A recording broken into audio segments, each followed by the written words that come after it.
Good evening, everybody, and welcome to Backfire Simsport TV. I'm Clyde Whiting, and tonight we have, for your viewing pleasure, round 6 of the Racetech V8 ESC Supercars Endurance Cup from the, it was described to me by our fellow commentator Bill Switzer yesterday as the best road course in America. So we'll wait and see what the opinions are on that. In the booth with me at the moment is Mr. Pete Bingham. Good evening, Pete. Good evening, Clyde. Good evening, everybody. Feels like only last night that we were commentating on Venus. Doesn't it? Yeah. And I believe Bill Switzer has just joined us. Good evening, Bill. As usual, late, but good evening, everybody. Welcome to Road America. There you go. Better late than never. And in the background, keep it nice and quiet, but running all the magic that you see on your screens is Mr. Sam Boozing. Good evening, Sam. Hello, everybody. Welcome, Bill. Right, so guys, back to the Endurance Cup. We've had a couple of months off, and we come back with what I agree with Bill. I think it's an absolutely fantastic track. We've got our usual smallish grid for the Endurance Cup, but as we know, the small grids have given us some fantastic racing. And couple that to Road America, Pete, this should be awesome. Yeah, it's going to be a very exciting race. Road America doesn't need a massive grid. It just needs the right people to show up, and I think we've got all of them. We're about starting qualifying now, so we should see everybody put in some decent times. And yeah, even with the small grids, we've seen them pair up together. Last night we were seeing 3 and 4 cars dueling it out with the same number of cars, really, wasn't it? It was something similar anyway, and that went on all race. This time we're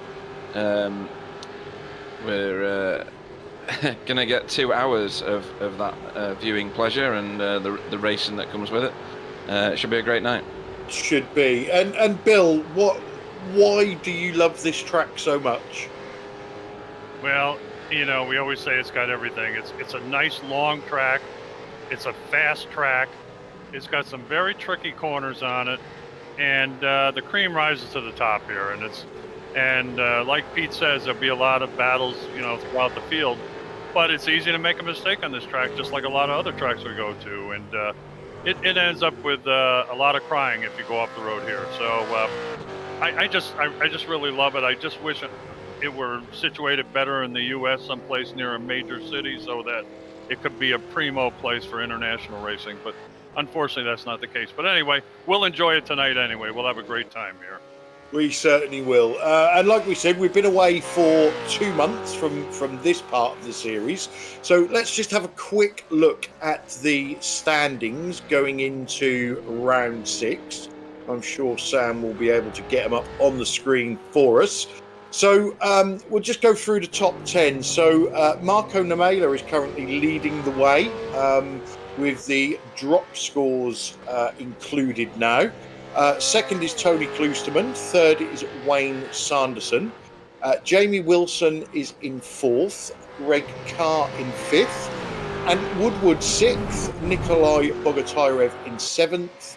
Rich Warmingham in 8th. Andrew Hoffman in 9th. And Steve LaValle currently in 10th. And you'll be able to see the rest of them on your screen, but I'm not going to run down through them because I want to talk about the race. It's a 2-hour endurance race. One driver has to do 2 hours. They do get one fast repair. And Pete, we've seen quite a few of the drivers need that fast repair on these endurance races. We have, yeah. I think that most of them now are on the understanding that a 2-hour race lasts for 2 hours, not just the first lap. So hopefully we'll see them all make it around the first few turns in good order. There's a few places that you can lose your car. Yeah, as we're just seeing. Proving one of them there. That's turn 3. That was right on cue.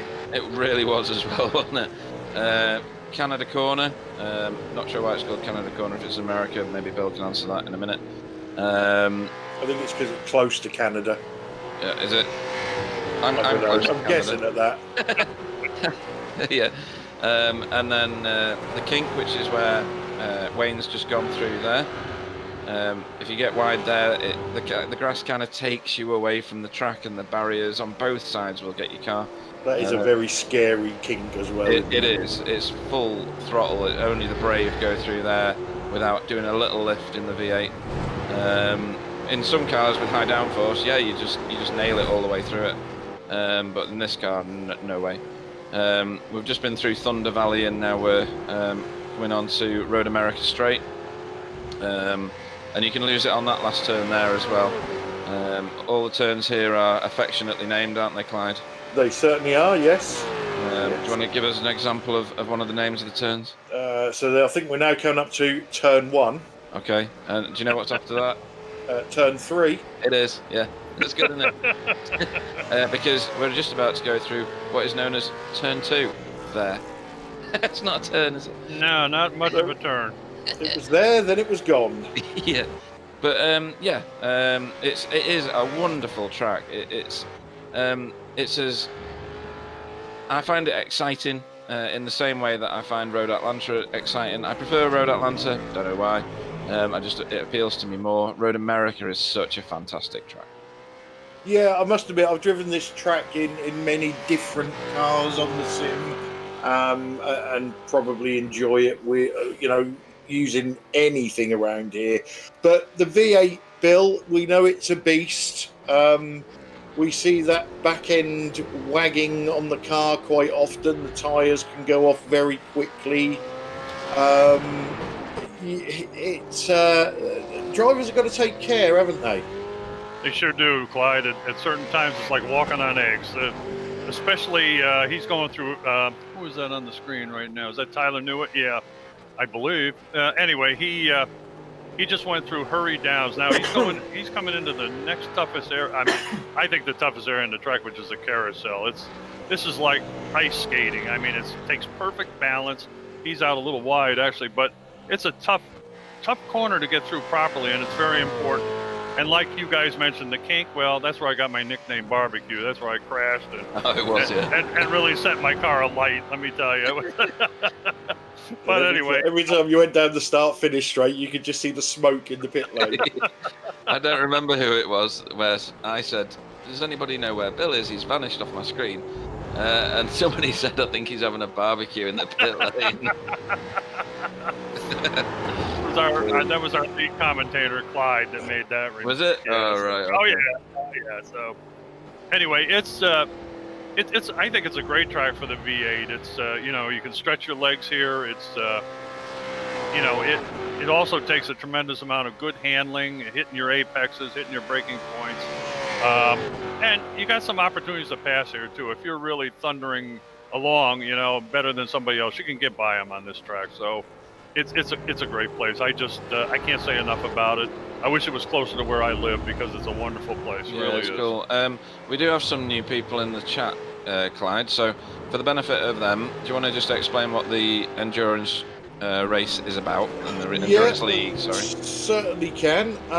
So we run a main series called the Racetech Cup, which is once a fortnight, and we do super sprint, feature and endurance races, but the endurance races are only an hour. This is a sister league to that, so if you sign up for one, you automatically qualify for the other, and this is purely a 10-round championship, runs over right through till November, I believe. And all of the races are 2 hours with limited fuel. So yeah, that is basically how we stand at the moment. We've had Chris has asked for the track conditions, so we're currently at 82 degrees Fahrenheit, but bear in mind it is 8:30 in the morning, so I can see that the track is going to get warmer. And he says, I also have some inside information. I want to know where Oh, don't leave us breathless. Go ahead, tell us. So, we think, that's the royal we, me and my insider, that this is going to be a 3-stopper. Oh, right. That's different. Which is possibly a a two-stopper with fuel saving, but yeah, we think it's going to go 56, 57 laps. So, you know, you possibly your optimal pit strategy will be come in every 14 laps, I suppose. But I guess so. you know, we've seen these guys mix it up before, so we'll have to wait and see what they do. Yeah. So, do we consider this to be a high fuel consumption track then? Yeah, I would have thought so, because there are lots of sort of straights, aren't there? It's not one of those twisty, lots of S's, short sprint, stop type of tracks. There are some decent straights, and there's only sort of that middle section where, you know, you're slowing right down. After that, there's a lot of this track that you're on full throttle. Yeah, I would agree with you, Clyde. There's a lot of full throttle, and especially coming up the front straight, that hill that you have to climb up to the start-finish line takes a heck of a grunt to get up there. Let me tell you, that's pretty steep. So I would agree with you. I think it's a high fuel consumption track, no doubt. So, like I said, that could be interesting. It will be interesting if people haven't done the fuel calculations correctly that we've seen in the past. Now, Clyde, did you say you and your cider came up with this information? No. I like that. That was good. No, I can't afford to drink. Okay. But no, I'm really, really looking forward to this. Qualifying is about to close, and we have, at the moment, Marco Nemela on provisional pole, Tony Klosterman second, and Wayne Sanderson third. However, Richard Alsop is still out on track, as is Jamie Wilson. Somebody in the comms booth just pressed the wrong button. Yeah, it was me.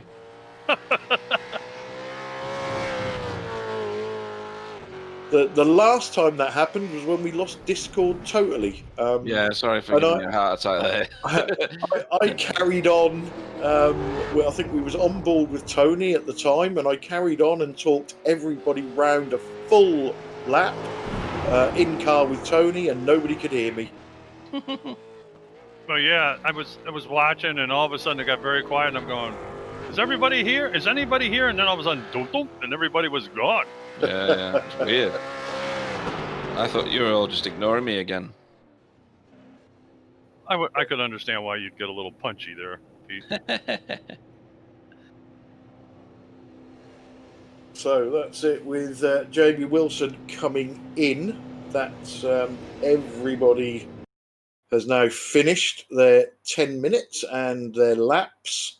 So we'll just wait for the session to click over, which it just has, I believe. And Sam will get our starting grid off. So Pete and Bill, do you want to talk us through the starting grid?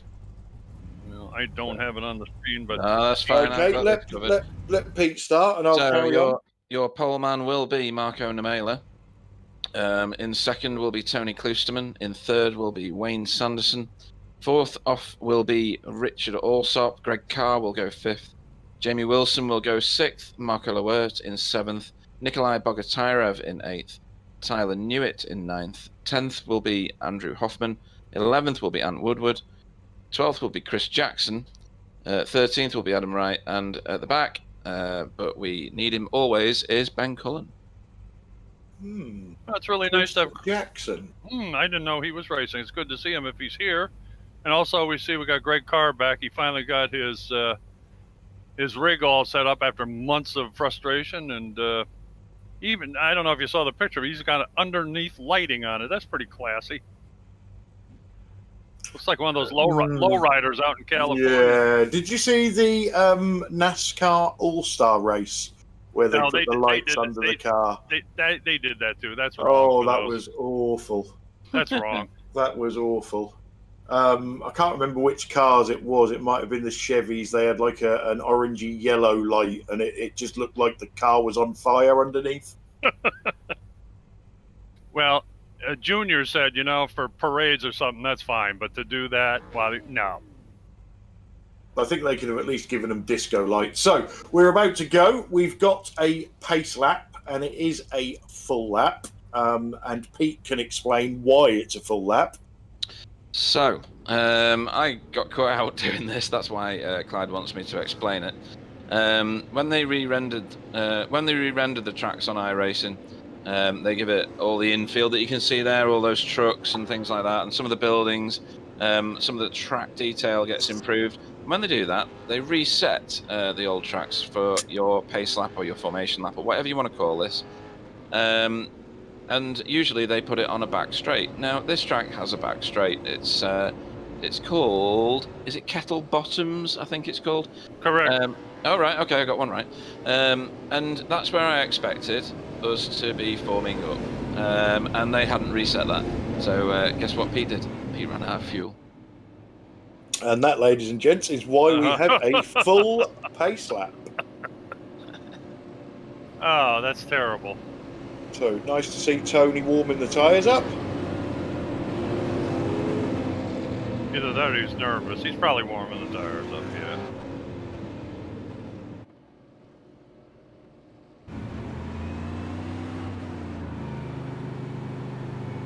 That looks So, like from the back of Tony's car. I'm expecting these guys to be well behaved. He's surrounded by Marco Numella and who is that? Alsop, Richard Alsop. Yeah, it's Richard Alsop behind. I'm on Wayne Sanderson as well. Okay, he's on the other side there, yeah.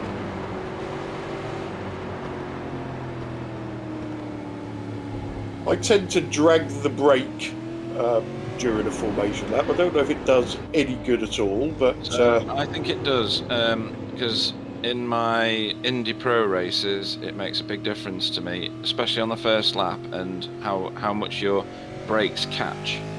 yeah. Well, if iRacing duplicates the brakes on a race car like in real life, those kind of brakes don't work well if they're cold. So Yeah. So it could be the reason, maybe. Yeah, I think the brakes on these cars are made of lead anyway.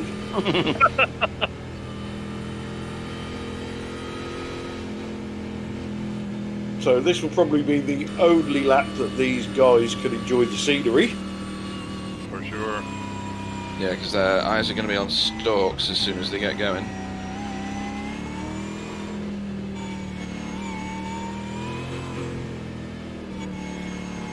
And Hoffman's in the Ford tonight. Yeah, I noticed that. And again, we've got a massive lump of Fords and only 3 Holdens. Something is going on. Andrew Yeah, and I sent- don't understand it either. Sorry, go on, Bill. No, that's okay. Andrew sent me about 9 messages, says he wasn't going to race tonight, but here he is. Okay. Unless it's Anakin Oh, Johnny. Could be. or Johnny Brandon, yeah. Why isn't Lane racing? Why is Lane on the chat?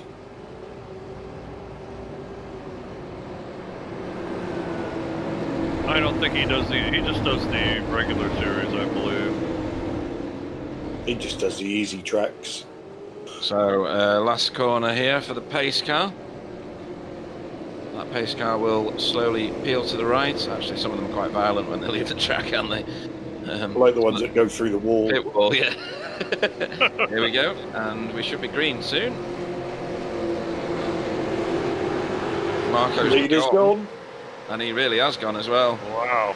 Caught Tony napping, I think. Yeah, Wayne had a great start there. Sure did. I think Richard Alsop would have been through there as well if there was any room for him. He had to back Yeah. out. Yeah, he had Tony in front of him, and well, maybe Tony. Tony might have done that on purpose. Well, I don't know. I'm not sure. I shouldn't say anything about that. I've never known Tony to lose a position on purpose. No, he doesn't hold back. No. So, just to confirm your previous suspicion, Chris Jackson is obviously not in the car because he's not contributing to the timing screen. He must have been in the session and left. And Lane only does the easy tracks. Oh, Jamie Wilson had to go there. That was a good guy from the inside. And almost a side to side there. Yep. Still, they all got through. Jamie's now a bit compromised going through these corners. Yeah, Greg Carr's putting pressure on him now. I'll tell you, that corner Jamie just went through at the top of the hill, that's a tough corner to go through on the outside. It really is. You don't get much grip there, do you? No, you don't. The wheels spin up and you start drifting. Here's the toughest corner on the track, in my opinion, this As carousel. well, yeah. Depends which car you're in. The V8's a monster, and therefore it's hard to control. If you're in a high downforce car, that's actually a lot of fun. As is this corner, the kink. Oh yeah. Just don't go off track here, that's all. I like that. Oh, good recovery. That kink frightens the living daylights Oh out of me. yeah, that's scary. So that's Canada corner. They've managed to navigate their way through safely. This complex coming up to the front straight's really cool too. So the Mailer's got a bit of a gap at the front. He has. It's very similar to the gap that he managed to forge straight off the start, to be honest.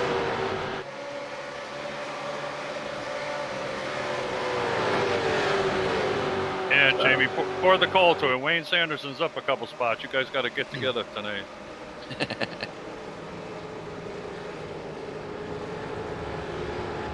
Yeah, I can't see. Well, I was going to say I can't see Richard Allsop sitting behind Tony Clouston for much longer.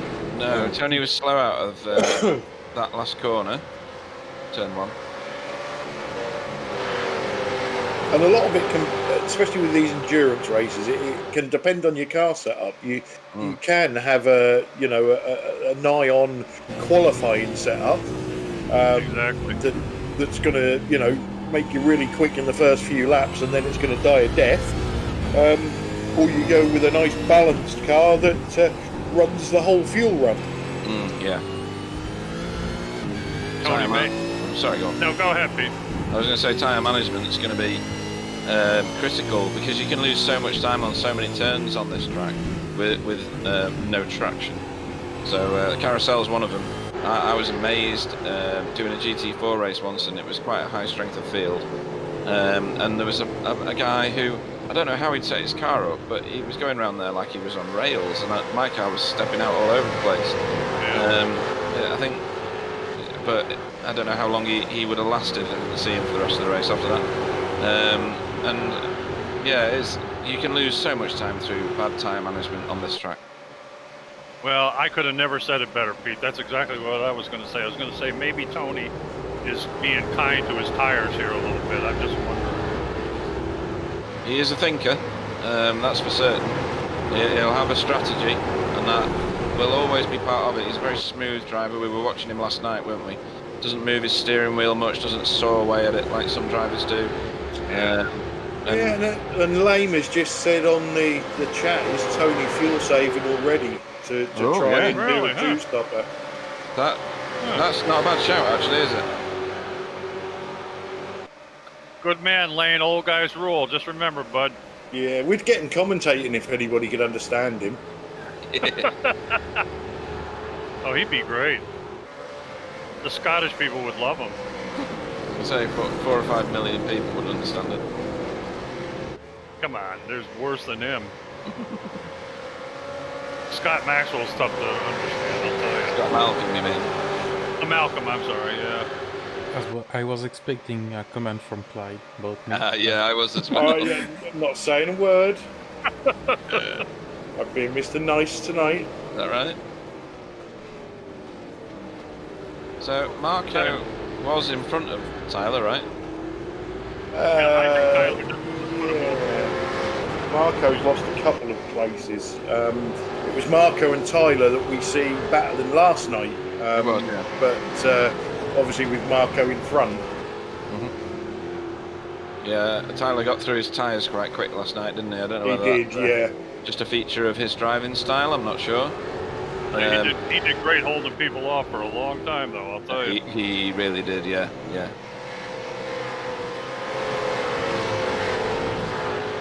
So Richard Allsop is now closing on Tony as well, ever so slightly. Just bits and pieces of time at the moment. Oh, that's a bit sideways and wide. Oh. That was on. Yeah, I love that no, shot there. But, you know, where you see the cars coming out of the kink, Yeah. and every now and again one will surprise you through the grass.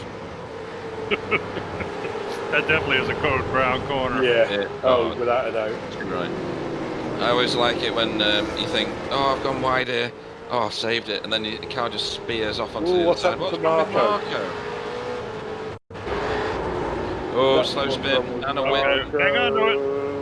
He's not hit anything yet. He didn't hit a thing, Wow. did he? Good for him. Well done. That's a result. He was in Thunder Valley there, and I think it was Code Brown in Thunder Valley. I think he's going to try to find his center right now, and then he's going to get back at it. Easy to do in this car, I'll tell you. Yeah. Isn't that what makes this car fun? It's so tough to drive. It really is. It's a massive challenge, and I only ever get individual corners right. I never get all the corners on one lap right. But it still makes you smile once you actually nail a corner. Doesn't make me fast in any way, but I can still appreciate when I've done something better than average for me. It's like having a 700 horsepower car with baloney tires on it. Yeah. And you know, you don't get that sense of achievement in other cars necessarily, do you? High downforce cars, whilst it's an exciting race, and you might finish high up in the finishing order. This one takes real talent to measure your throttle input, measure your brake input, manage your tyres, manage your fuel, all the other stuff that comes with it, the car setup itself. Everything comes together on race day, and it's a massive challenge, and that's why these guys love it. But the best cars are always the ones that you need throttle control with.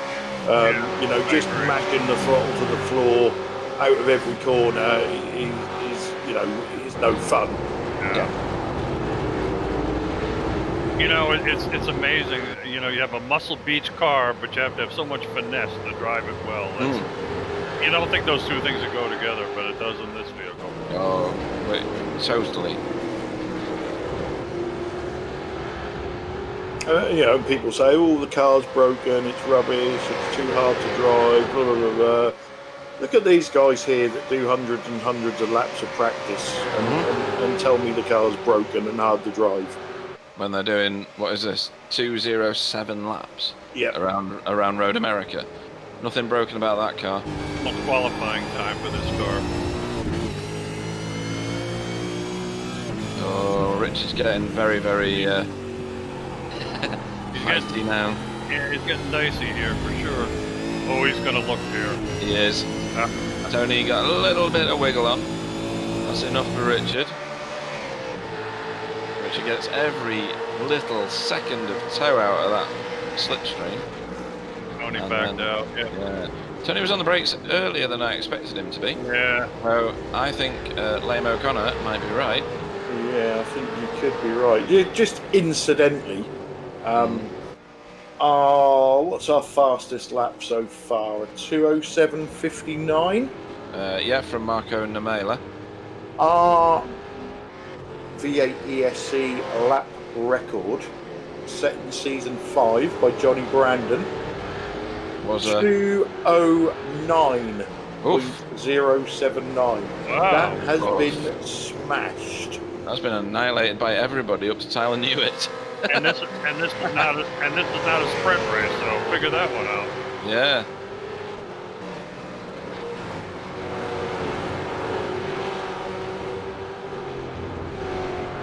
Hang on, Jamie. Whoa, baby. Yeah, that is a good camera angle. I agree with you, Clyde. It's It is. It's how great, terrifying isn't it? it is.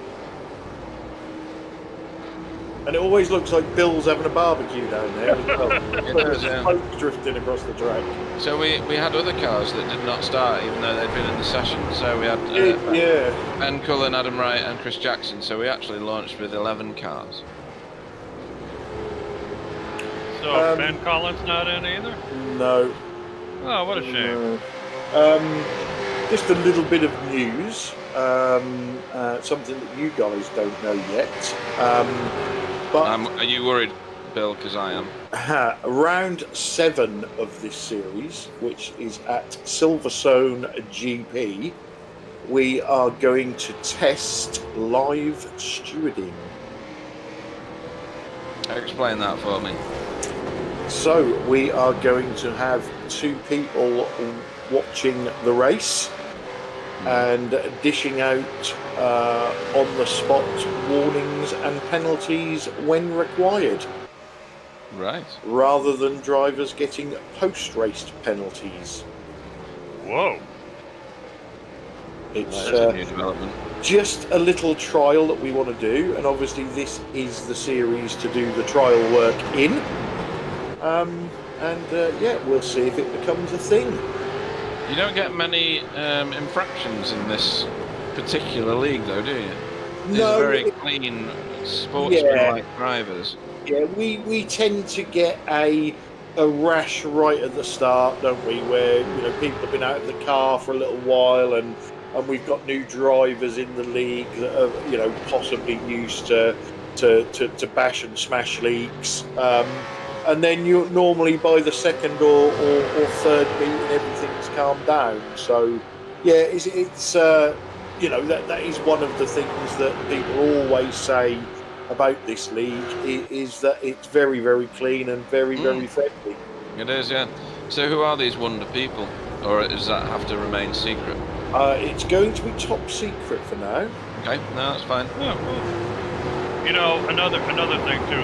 The core group that is in this, some of them from the very beginning. For example, I don't want to single out Tony Klusterman, but Tony is really an ambassador of this league. I mean, anytime there's a little discrepancy on the chat and all that, he has a tendency to jump in there and not be a critic, but he kind of tries to quell both sides and explain really the way we should do it and be sportsmanlike and all that kind of stuff. And he's really good at that, and he's a heck of a guy when it comes to that kind of stuff, and we're very lucky to have him in this league. Yeah, I agree with you, Bill, apart from when he's causing it. Well, true. Well, he's a racer. He can be aggressive at times, and I tell you, the funniest thing, one time I was practicing, I'm extremely slow. I don't know where we were, but we're driving along, and I see him coming, and he moves over. He gets on the chat, and he goes, "Bill, for Christ's sake, will you make it difficult?" He says, "Why are you giving up so easily?" I mean, he bawled me out, And I said, "Holy mackerel, I never expected that, but that's the kind of guy he is." Yeah, and he also almost functions like the league coach, doesn't he? Exactly. Why are you getting upset at that? Do this. Blocking is about this, and overtaking should be done this way. And he's absolutely right every time, because he's done it in the real world, where where when you do prank the car, you don't get to press a reset button. You have to pay for the thing. Boy, that's a nice little side-by-side with that Greg Carr and Jamie Wilson. Jamie Wilson, yeah. All right, so as I can't keep secrets, I'll tell you who's going to be the race steward. That was the worst kept secret ever. Go on. Ray Charles and Stevie Wonder. Ah, excellent.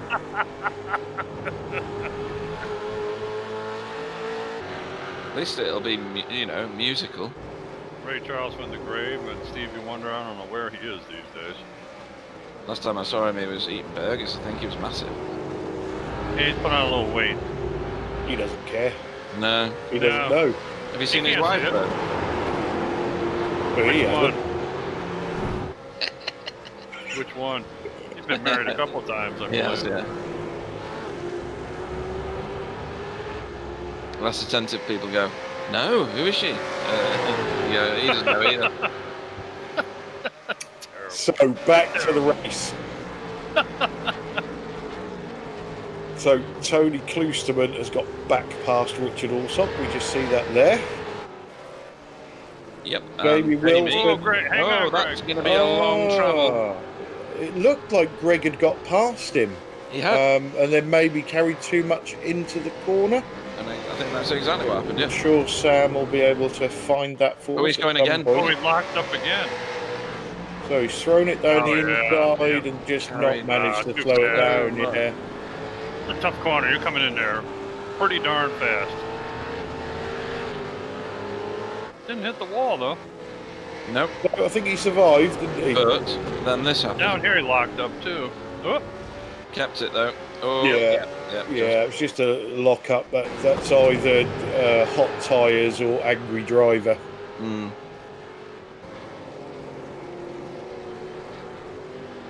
yeah, Tony and Richard are having a spirited get together there. Yeah, that also dispenses with the myth that Tony was fuel saving, because you wouldn't overtake if you were doing that. Unless he had no choice, unless Richard had made a mistake. Yeah, or perhaps he's just saving enough per stint, and he's done that. You don't know, do you? That's the beauty of this, these 2-hour races, isn't it? It's like when we do the ECA. You just don't know what's going on till the end. Once everybody's finished pitting, and then you go, right, here we are. So really, I suppose what we should do is just, announce the starting grid and then bugger off and then come 10 minutes before the end. We'll be back later.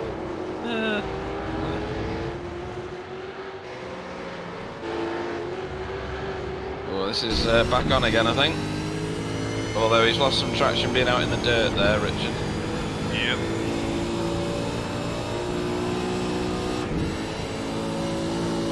You're really cranking coming into this first corner. Yeah, and you don't pick up that toe until the last minute. Yeah, going up the hill doesn't help, does it? No. Look, Greg's going to try again. Here he comes. On the inside of Tyler knew it. Well, Greg's got some position. Oh, Tyler. That was a good catch, wasn't it? Nice save, Tyler. Wow. That looked like way too much rear brake bias to me. Sure did. Yeah. Oh, here's the replay. Good overtake. Tyler let him go, and then... Oh, he got a tyre on. He did, didn't he? He got a tyre on the grass, Yeah. We won't do that again. I bet he does. Another fun thing about a spool rear end when you go off one wheel off and on. Yeah.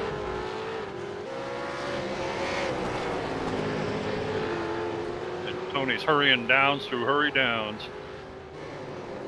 And Marco's not stretching that lead. No. Either Wayne is keeping him keen, or Marco is fuel saving. I don't believe Marco... I don't believe any of these front four are fuel saving anymore. I thought it was a possibility before until Tony overtook Richard. I think these guys are just racing now. And I think Wayne's sorted himself out and got some rhythm to his racing, and he's starting to pull onto the back of Marco. I mean, he's less than a second. He's got toe all the way around, hasn't he? Yeah, it appears that Wayne Sanderson is definitely running the same pace or just a bit better than Marco is at this point. Yeah. Hoffman has crashed and quit. Oh, no. Saw him having traction troubles before. I think he mentioned this morning he had just bought this track, so he's new at this. Ah, right. It's not a track you can just turn up and race, and I don't think. No. I beg to differ. You arrive and drive at every track. You can do any practice ever. You are the inventor of that, Clyde. Yeah. I practiced for ages, get wrecked on the first lap, and wonder why I bothered practicing. You don't practice at all. Right, this is definitely back on. Oh yeah. He's sizing him up for a fourth position, that's for sure. Tony's gone defensive, forcing Richard to the wrong side of the track. However, you can go around the outside on this corner if you're careful. Not bad, not bad. He hung in there. Yeah, he's still there. He's got a better line through that corner. Sure does. But then the carousel will... it's not the carousel yet, is it? He might get him. He might get him going down. Oh. Just looking at... Sorry, go on. Oh. No, that's okay. Whoop. I was going to say, I bet you he's going to try down the bottom of hurry downs. He sure did. I'm just doing some, in my small mind, calculations, and we've done 10 laps in 20 minutes. Or 21 minutes. This means that... It's a 60-lap race. Well, I'm thinking it most definitely a three-stopper, because people are going to have to drive for 40 minutes to do a two-stopper, which is going to be 21 laps. Never happened. And what do we think with fuel 2? Whoa! Big 17. slide. Big slide. Let me have a look at my inside information again. Richard's going to be very annoyed at himself there. Yeah, he got a little too spirited and went off the side there a little bit. And how often does that happen when you overtake someone and you think, yay! Oh, I'm in front, Yeah. and then you bin it like one corner later. You feel like Superman, yeah, exactly. I think the maximum amount of laps they're going to be able to do is 17. Thank you, Carol Vorderman.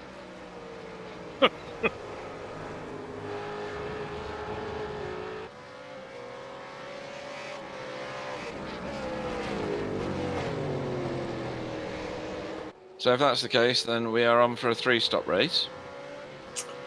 Yeah. You're not going to be able to fuel save a stop out of that, are you? No, definitely not. That's too much of a gap. I wouldn't want to make a bet, but I don't think even Mike T could do this in two laps. No. I don't think so. That's a massive amount of fuel you'd have to save.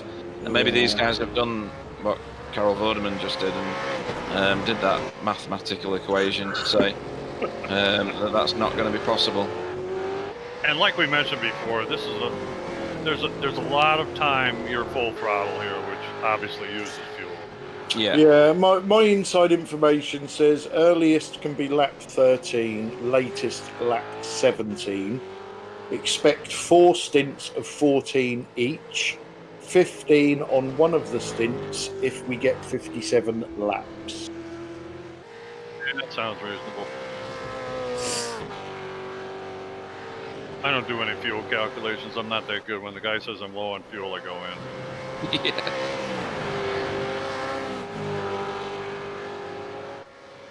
I used to be so lazy that I just fill the tank every time, even if I didn't need. Exactly. Even if I only needed like a thimble full of fuel. I don't think it really hurts this car much either, though. You know, for traction and stuff. I crash less when the fuel tank's full because it seems to give you more control and grip. Puts more weight in the back, correct? Yeah. My fuel strategy is I usually work it out precisely, And then then I add a gallon for safety. Then I get on the grid and go, and I stick another gallon. And then as I'm racing, I'm thinking, I'm not sure this is going to... I'll stick another couple of gallons in at the pit stop. And yeah, I end up finishing with about 28 gallons in the car. Yeah, and then Esso want all their fuel back. I just don't trust my own bloody calculations.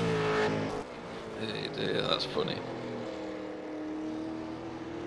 I'm the same though. I've got a little program that runs and that Gary Craig found for me, and it tells me how much I need, and then I panic thinking, well, what if it's wrong? Yeah. Yeah.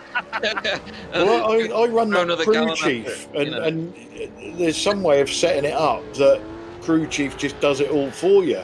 Right. But I haven't sussed out how to do that. Oh, I've got Tony crashed. Oh yeah, there he's you go. fun, yeah. I wonder if he had contact there. No, he's way ahead of him. Yeah. Took too much speed in, I think. He's wiggling on the brakes on his way in, and then maybe there he goes. See, a It lot of wasn't really a cars. crash, just a spin.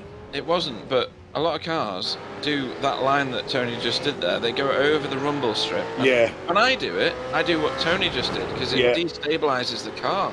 Yeah, most definitely. Oh, he's gone again. How often do you see that as well? Yeah. Lost his traction though right now. Oh, Yeah, that's mincemeat tyres at the moment. Yeah, they must be boiling. He's trying to cool them down on the grass, look. And he's lost a lot of positions there. He's down to 8. I bet he's happy. Yeah, he's probably swearing inside the helmet, but understanding that it's a 2-hour race. Marco Namela is stretching his gap at the front. Well, that's interesting because he wasn't pulling away from Wayne at all. He wasn't, no, but it's gone up to about 1.7 seconds I now. wonder if he's ready to do the Nurmela method. Yeah. Well, I think he's got another lap to do before he can think about pitting. Did we manage to find the Andrew Hoffman crash? I've got a Jamie Wilson crash as Oh, well. here we go. Oh, a tyre off. That's quite stylish, actually. That's not so bad. Yeah, he gets an 8 from me for that, because that's good. There's another one. Oh, and then he got angry. I'm going to go out big time. Yeah, that was an Mr. crash. Angry, wasn't it? Yeah. Is that a 5 Rios? That's a 5er, definitely. Andrew, cough up. Rage quit. And 10. There we go. Okay. And what about the Jamie Wilson one, Sam? Or was that just a spin like Tony? Looks like Don't Jamie have the back there. incident, Right, okie dokie. It obviously didn't cost him because he's still up there. Is that Marco Nomellis? No, it's Richard. That's Richard No, Allsop, okay. yeah. Richard's in the Ford. Got a little tail happy there.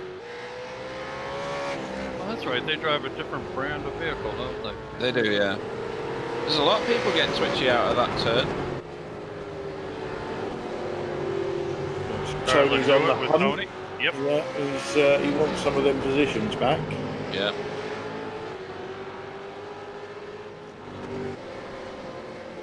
I think he's going to be reasonably calm inside that car now, because he's let so many cars go past him. You might think that sounds ridiculous, but he'll probably enjoy getting back through the field now.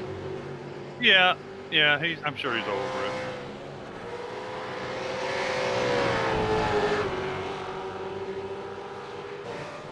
And he's still top 10. Yeah, Only 11 car. just keeping an eye on Marco, Namela that is, just in case. I think you're going to get him in Comes in. Canada corner. Yeah, we're a lap short yet. Yep, here he comes. Canada corner. Got him. Yeah. Whoa! Oh, did he? Maybe not. Oh! No, Namela stayed out. Yeah, I think the earliest we'll see Marco in is the next lap. And Tyler's run Tony right to the edge there. That was good. No, Tyler's certainly He's not got the doing run anything. now. Certainly Staying not over doing this anything time. wrong. No, definitely not doing anything wrong. Tony's got alongside him very quickly.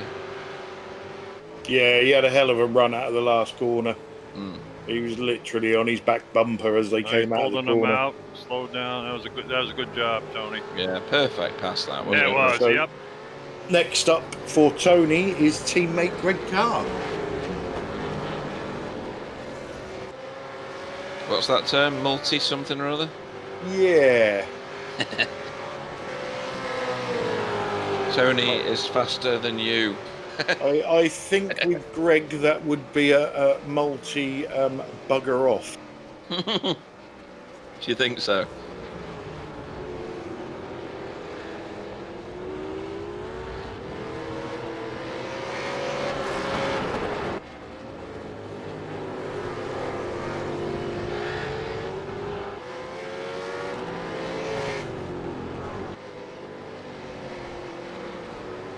So someone that we've not mentioned at all, not even spoken his name yet, is Nikolai Bogotyrev, and he's in 5th place. How has he managed to sneak through our commentary? Yeah, he's up 3 places from his starting position. Obviously, one of them is Tony. Yep. But yeah, he's doing well, isn't he? He's got Greg Carr behind him, Jamie Wilson in front. And sitting pretty at the moment. And like we were saying last night, his race maturity is significant now, isn't it? You don't often see him crashing. I'm just cursed him, I know that, so apologies. Yeah. No, you're right. You know, we did say it last night. I thought he was going to go off track. I think he did, he twitched, yeah. I think. Oh, here we go. Oh, there we go. That's Jamie Wilson in, And Greg Wayne Carr. Sanderson in, and Greg Carr in. So Wayne is trying the Namela effect on Namela. Yeah, I was just going to say the irony of this situation. Yeah. It's Will it forever brilliant. be called the Sanderson effect now? So just going back to Nikolai, I think I can't think of the right word that I'm looking for. I think liability is a bit strong, but he was very hot-headed when he first came into the series. he was always one of those that would just throw it down the inside from 28 miles away. And so, but for racecraft, you know, we talk about people that have got quicker and getting better results and things like that. But for racecraft on its own, Nikolai is probably, for me, the best improved driver over the last 2 or 3 seasons. Absolutely, I agree with that. I've had some fantastic races with Nikolai since the new Nikolai turned up. You know, side by side, door to door. Nothing given, great. nothing taken. Yeah. You know, really. Whoa. That's our leader. Marco, that's wide. Wow, boy, he saved that one. He's darn lucky, I'll tell you. Or good, probably good. You don't know how confused I was, Clyde, when you were talking about racecraft just then, and I was staring at Marco's car with the word racecraft written on the side of it. I was like, he doesn't drive for that team. What is Clyde talking about? I thought you meant you didn't know what racecraft was. Well, I don't. I was just reading it on the side of the car.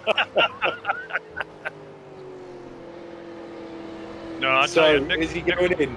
He's not. Nope. He's not, is he?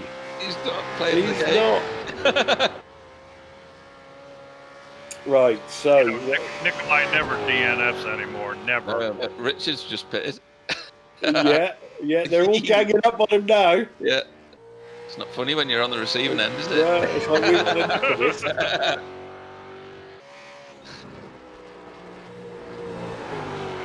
Let's see if Tony goes in. I think Tony's going to run the tank dry. Tony stayed out. So temporarily back up to second place. Nikolai's in. Marco Lewert is in. Sorry, what did you say the maximum amount of laps your informant said? 17. All right, so it's not that much more really, then, is it? No, so not the end of this lap, but the end of the next one should be dry tanks.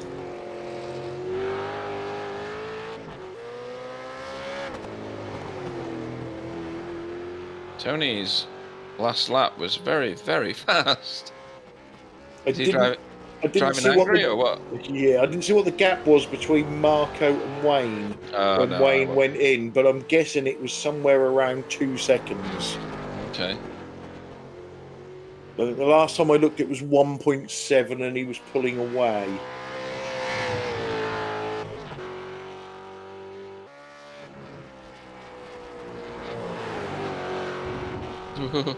Boy, he uses all the road on that He corner. does. Holy mackerel.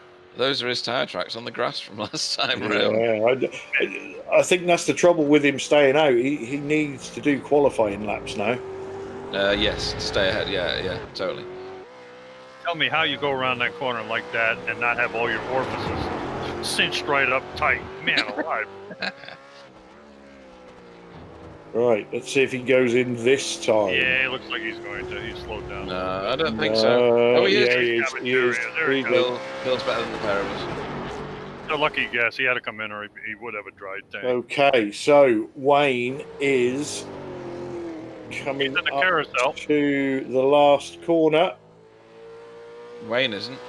Wayne isn't, sorry. No, he's not, is he? That's Tony. No, Wayne's heading for the kink.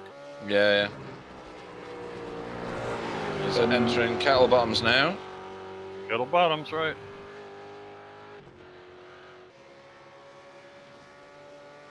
He's absolutely tanking it. You can hear his revs at the top end.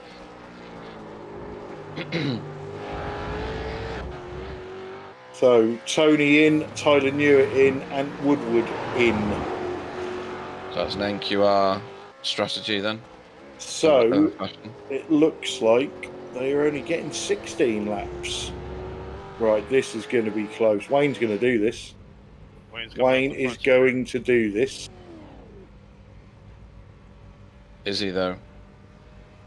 Here he comes now. Start finish. He is. He's done going by. it. There he is. I think Tony went too far in his pit box as well, and had to Marco reverse. Novella is Right. just leaving now. I mean, that's massive. 6 seconds. Marco seemed to No, be it's there not. It's long 4 time. seconds. Sorry, 4 seconds. No, he was right the first time. Was that? Yeah.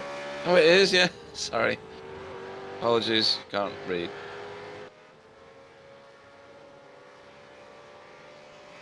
I mean, that's the Sanderson effect in full flow then, right? It certainly is. I hope Marco Namela comes into the chat. However, Yeah, go on. we don't know how much fuel Wayne took. Or if he took tyres. We can find out if he took tyres, but Oh, yeah, 'cause we'll see his car pop up, yeah. there is nearly 4 seconds difference in their pit lane time. Wow. Does that account for the difference in fuel? It won't, will it? Because 4 laps of fuel is nothing, really, is it? Well, yeah, they don't fill at a particularly great rate, do they? No. But we'll find out at the end. There will be a shakedown at some point. Well, Jamie Wilson and Greg Carr in the carousel. Yeah, I think Greg has gained some time there, hasn't he, on Jamie? I would say so, yeah.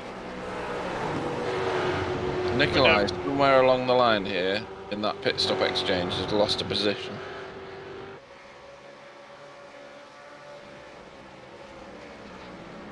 And is it to Greg? Wasn't It is to Nikolai Greg, in front of Greg? Because it was Jamie Wilson, then Nikolai, then Greg. That's right. Yep.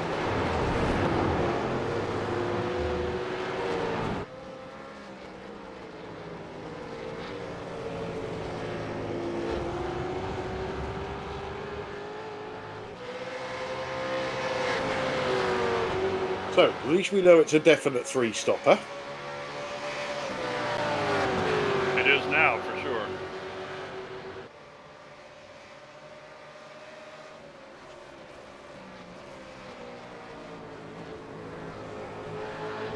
Greg Carr's looking very fighty. Yeah, he's got a lot of pace. And he's got a better line through turn 3 there than Jamie. And lots of overspeed now. I don't believe he'll try this, will he? You can, I was just going to say, you can cut back to the inside, but it's so difficult. Yeah. Maybe it hurry down. Yeah, that would be a sensible option. We can stay close to them. Go through this corner well and cut down a little bit. Too far away, isn't he? Maybe not. No. Ain't gonna happen there. No. Yeah, you can surprise people there, can't you? You Yes, can you do. can. But you rightly said, you've got to be right up their rear bumper.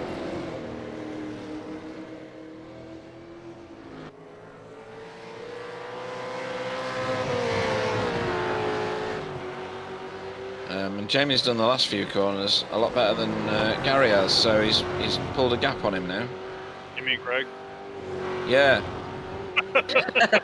It's Team GC. They are interchangeable. No, they're not. Richard Alsop was put in the fastest lap of the race with a 2:07.57. Wow. Wow, good on him. Track temperature is rising. We're up to 88 degrees Fahrenheit. It's 9:20 in the morning, sim time.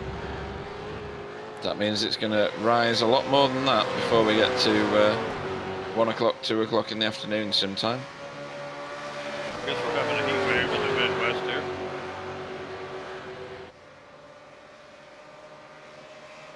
I'm just trying to work out how we're going to get to 1 or 2 o'clock in the afternoon sim time. Whoa! You're not going to try transfer that fast?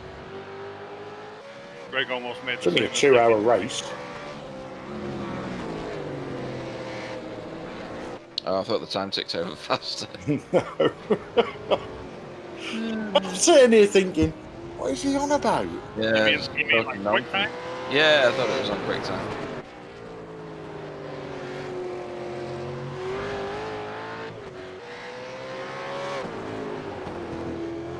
I'm just in my own little world, it's fine. So Marco is bringing that gap down.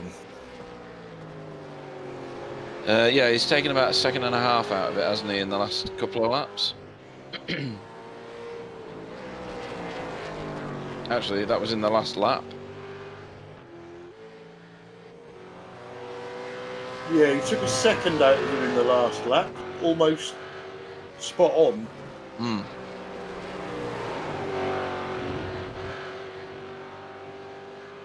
Marco sure knows how to use the whole road, doesn't he? Wow. He does. Whoa, Whoa, great that's cover. twitchy. Or no, that was Tony, wasn't it? Who was that? That's Tony. No, it's not. It's Ant Woodward. Oh.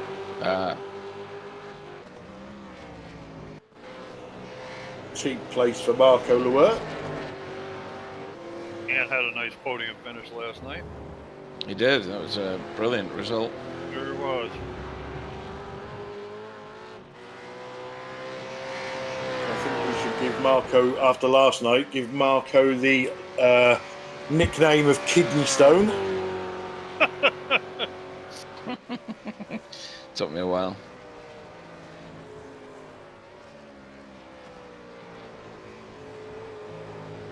Toughest defender in the race.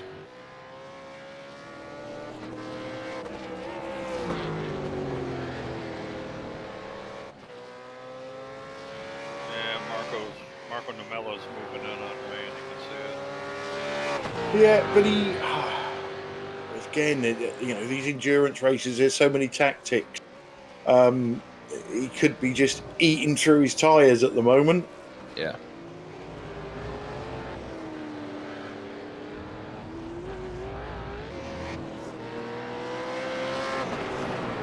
Or Marco Nemela could just be angry that he got Nemelaed. Yeah, if Very I well. was him now, I'd be sat in the driver's seat of that car thinking, I really don't want to go for an interview now. Not with those bastards in there.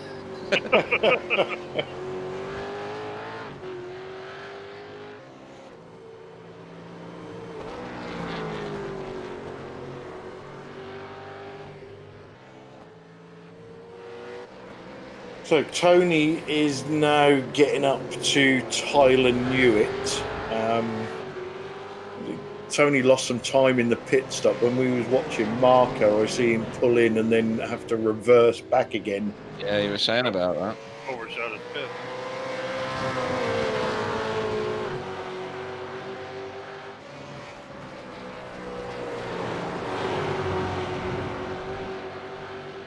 A great car for his first time back in a while. Is sure hungry, isn't he? He's going after Jamie Wilson there pretty hard.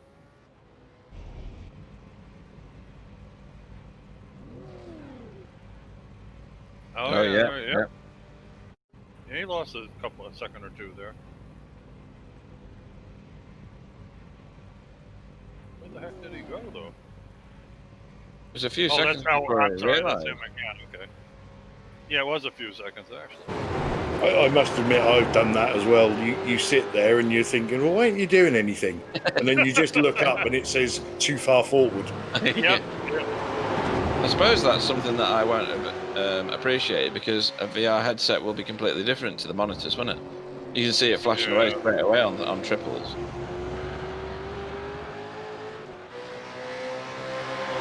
So Ant wants that position back from Marco Lewert. I believe that's a great car, isn't it?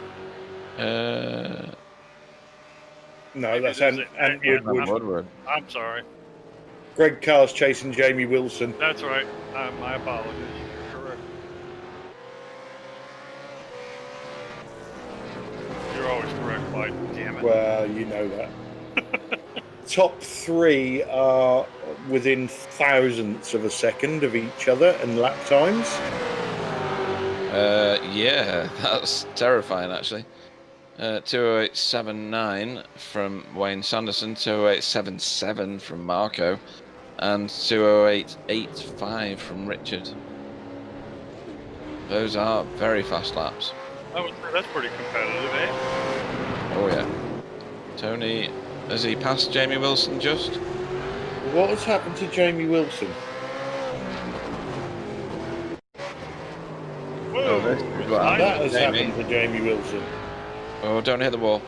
Oh, He just slight barely touched nudges. Yeah. That's a horrible place to end up, though, isn't it? The wrong way Yes, it is. around. Oh, he's done well there, though.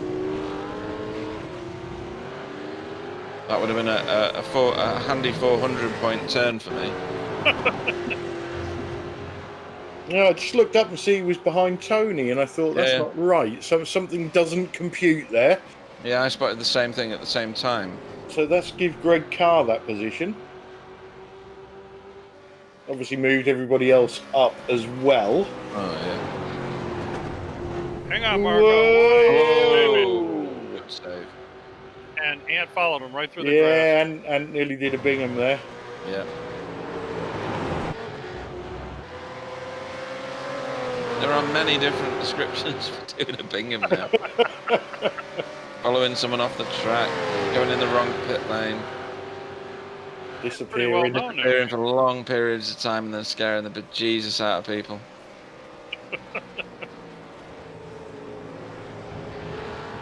So Tony will want to get this done on Tyler, knowing that Jamie Wilson has got some pace. And the more Tony gets held up, the closer Jamie's going to get to him. Yeah. Maybe going up the Moraine sweep here. We can get him a little far away, though. Maybe he'll grit the toe. He's got quite a lot of overspeed. And I don't think he's... Oh, he is going to wait, isn't he? No, he's not. Ooh, is he? Yeah, he waited. You can do it there, but you've got to trust the car on the outside to stay round the outside and not cut in. He's really trying to find a way through now, isn't he? We saw last night that Tyler's not the easiest person to pass.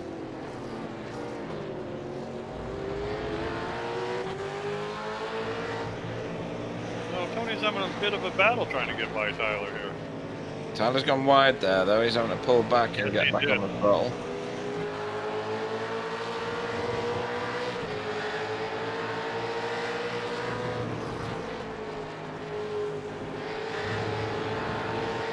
I think Tony was better through the kink. Of course, being Canadian, he's probably better on the Canada corner, too. What do you think? Yep. Yeah, he did very well through there. He did. He's got toe going through here now as well because he's fast corners. I think this is going to be done by turn 1. He's looking right now. Oh, look at that! It's going to be done before the Right finish there, line. yeah. Nice exit there. Wow. And Tyler backs off, let him through. He has done as well because he wants to jump in Tony's toe and keep with him. Now, I could be wrong. It has You're been off done once or twice in my lifetime. That's impossible. But I think Marco Namela may have smoked his tyres, and Wayne Sanderson has steadied that gap now. And if anything, he's pulled a little bit away. Yeah, he's back up to 5 seconds or just over, isn't he? Yeah. Oh, yeah, Woodward wants by. He does. He's got a very good run here, but which way does he go? Yeah, maybe. Gone to the inside, and that's the terrifying. He's got it, Oh, he's got it. yeah. He doesn't know Marco's if he's backed right out of that. Yeah. In the hope, probably, of getting the cutback. Marco gave him really good space there. He did, yeah. That was very good. Marco's Whoa, going look at that. Marco's going to get him back here down Hurry Downs, I think. Might be.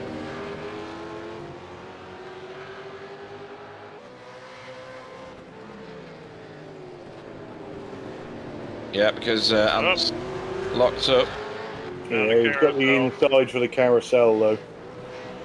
Oh, Marco, nice. What a move! Is he going to manage to hold that or He not? is, Yes, he yeah. is. Wow. Right on the exit, but he's made it stick. That's brilliant. Ant's got to drop in, otherwise all sorts of crashes are possible through the kink. You got that right. Hit me one more time. I didn't know that was on the back of his car. Didn't it say something else the last time? Wasn't it something about Keep Marco, your distance. keep your yeah, something like that. Keep away, Marco, or something. Yeah, it was genius. Clearly a Britney Spears fan. I'm just gonna run here. He is. This is good. This proper ding dong battle. Nice. I think Tyler knew it's not far up the road either. Look at that. Wow. What a pickup.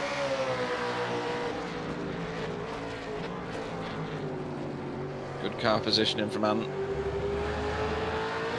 Yeah, and Ant didn't crowd him off the road. That was really nice. No, and if he can stay in that position, he's going to be great for this turn. Yeah, There you go. it's quite good, isn't it? If you get down the inside in turn 1 but don't get it done, you're still on the inside for turn 3.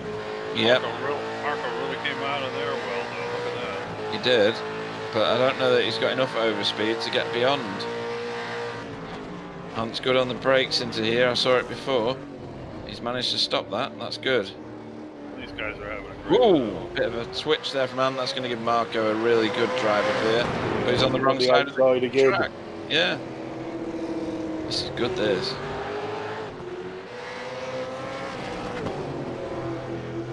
I'm sure these guys are having fun. That's a nice battle right there. Nice clean racing. So Jamie Wilson making the move on Tyler Newitt. That was after Jason had spun his car and lost a load of places. Or even Jamie. What did I say? Jason. Oh, I used to work with a bloke called Jason Wills. That's gonna happen a lot, by the way. Sorry, Jamie. There's 10 people on track. And I can get at least 9 of their names wrong. Well, they might have been called worse things than what you're calling them. Oh, definitely. No, Think no of all the big names that I call Clyde on a daily basis. Something we can't do on broadcast either. Yeah, my surname's not even Hung.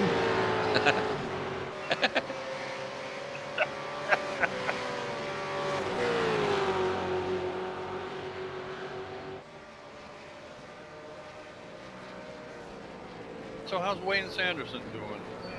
Look at that. Oh, there he Well, is. it's just over 4 seconds now, so there's a bit of ebb and flow going on there. But you were right before. Marco's not making the inroads that I expected, personally. Whether that's Wayne managing that gap or not, I'm not sure. Yeah, and the trouble for Marco, obviously, is Wayne is going to pit somewhere around lap 28. So Marco is scheduled to pit on lap 32.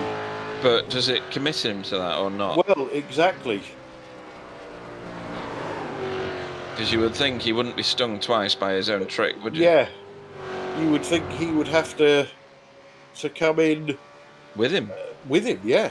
Yeah, to try and counteract that effect. Yeah. I think once you've done it, it's it, isn't it? I would say so, yeah. The only way to counteract that is to do the opposite again. It's like what you were saying in other races. If it's not working for you, you're losing time. Do something different. Yeah. He's done something different. It's not worked for him. He should have stuck with his original game plan, which is likely to be pit as soon as I can, because that's what he's done in the past. Now he needs to counteract that, and the only thing he's got left in his locker now is to pit on the same lap as Wayne. He can't pit earlier, can he? Because he's not got the feel for it, potentially. No, because I don't think he won't have enough fuel in the car to get to the next pit stop and to the end. No, I don't think he will. Well, Right. He could, but he's going to have to run another long stint, isn't he? Yes, he is. And it might mean being on the same pit lap, but sitting still for longer.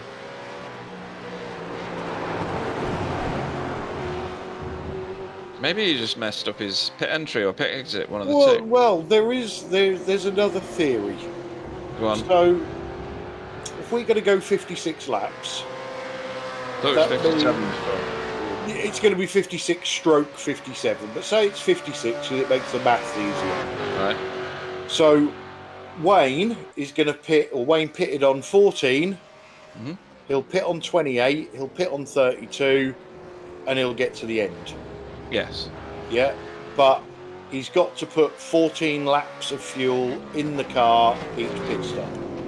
Oh, I know where you're going with this now. Right, go on, If carry on. Marco does 16s, he gets to lap 48, which means he only has to put 8 laps of fuel in. Yeah. on the last stop. Now, does the Nemela effect give Wayne a big enough gap that wouldn't matter? I don't know. Again, we'll find out at the end. Or does the Nemela effect only happen on one-stop races? It's a mystery. It's all plotted in Oh, trees. that looked weird from Marco, but it was fast from Marco. It looked like he was spinning to me. He's managed to hold that and gain a massive advantage. That Welsh Dragon, that's Ant-then. Ant went in there pretty hot.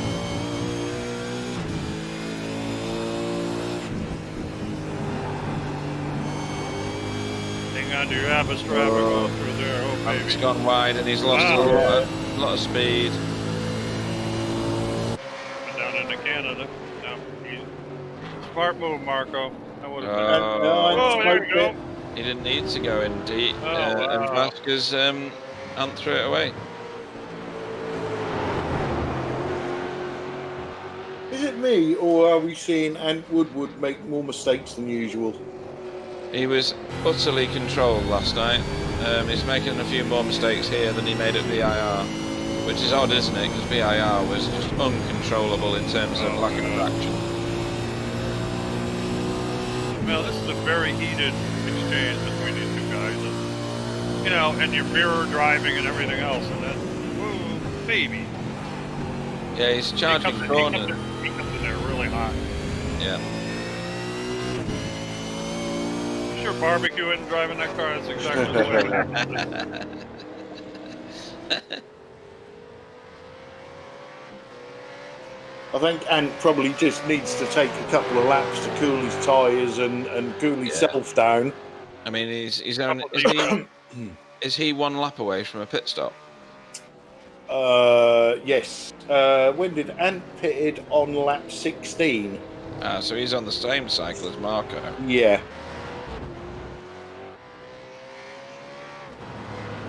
There's our leader, Wayne Sanderson. That's the other reason I think you're right about Marco's strategy of pitting with only 8 laps to go. Because so many other people did the same pit stop. True. Yeah. Or is that the last point they could have done? Is that the point? Well, I think that, we was expecting them to get 17, but the fact that nobody did 17 to me means they're only getting 16. Well, if you did 3 17s... Which you can't. No, but if they did. Yeah, I don't think they can. You get 17 out of it. You don't listen, do you? Go on. The prediction was 17, but I think either the track, the ambient air temperature or something is meaning Tony Klusterman's just come in. He did. I think it's meaning they're only getting 16 laps. Right, okay. Purely on the fact that nobody did 17 on that first stint. You would expect somebody to do it. If you're not doing the Nemela effect and coming in at 14, you're going to run it dry, don't you? Yeah. He gets awfully arsey about these things when I don't listen properly, doesn't he?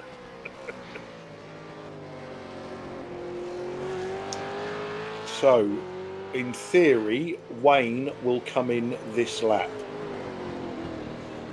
Yep. And then we'll see whether Marco changes his tactics or he's worked something out that he thinks is going to win him the race. So he's only got about 3 more corners. That is Marco there in shot, isn't it? Yes. So he's brought that down now to 3.4 seconds as a gap. So he's taken a couple of seconds out of him in the last few. Maybe I'm sorry. Go on, Bill. No, go for it. Marco's probably figuring that Wayne is going to stop this lap, and he better put in a burner to get some time on him. Yeah, that'd work out. But the other thing as well is Marco has got Here he comes. 2 lap fresher tyres. Yeah. No, just going on that whole pit strategy thing, if it plays out the way that I just described, then when Marco does come out after his short stop, he's going to have 4 lap fresher tyres, is it? Or 6 lap fresher tyres? 6 lap. No. Yes. Yeah, 6 lap. yeah. So you would expect, if this tactic works, if that's what he's doing, if he doesn't get out in front because of the short pit stop, he won't be far behind Wayne and will be on a lot fresher rubber. Yes, because of the shorter stop for only 8 laps of fuel, not 14. And much better tyres to give him a lot more speed through the corners.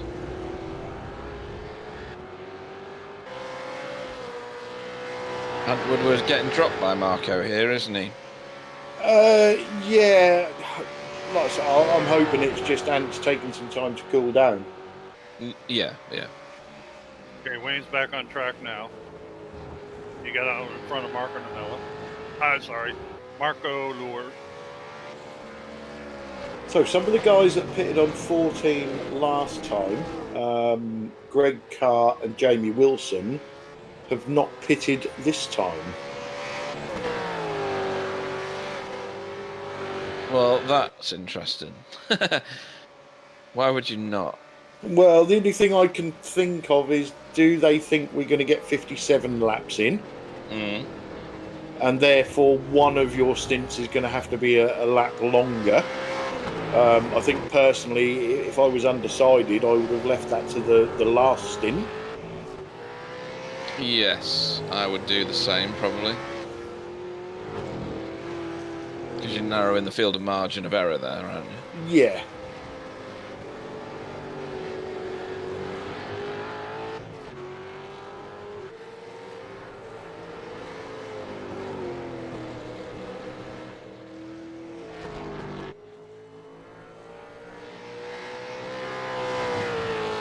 Pete, I know you've been doing some open wheel driving. Have you driven the open wheeler through the carousel on this track?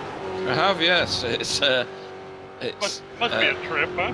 It's exhilarating, yeah. I'll bet. You still have to lift in the. Well, I've been driving the Indy Pro 2000. Okay. And you still have to have a little lift as you go through it. And you do about 75% throttle around it, which is a lot more than you can manage in this car. For sure. Yeah. So Jamie Wilson and Tyler Newitt are in, sorry. That's right. That's okay. It feels like it's sticking, and like most open wheelers, you don't realise when it's not stuck. It really snaps on you. But thankfully, I've not done that anything other than in practice. This turn, I don't know what it is, turn 9, I think that is, onto Hurry Downs, is absolutely ferocious in the Indy Pro 2000. I'll bet. You are flat through there, and it feels amazing.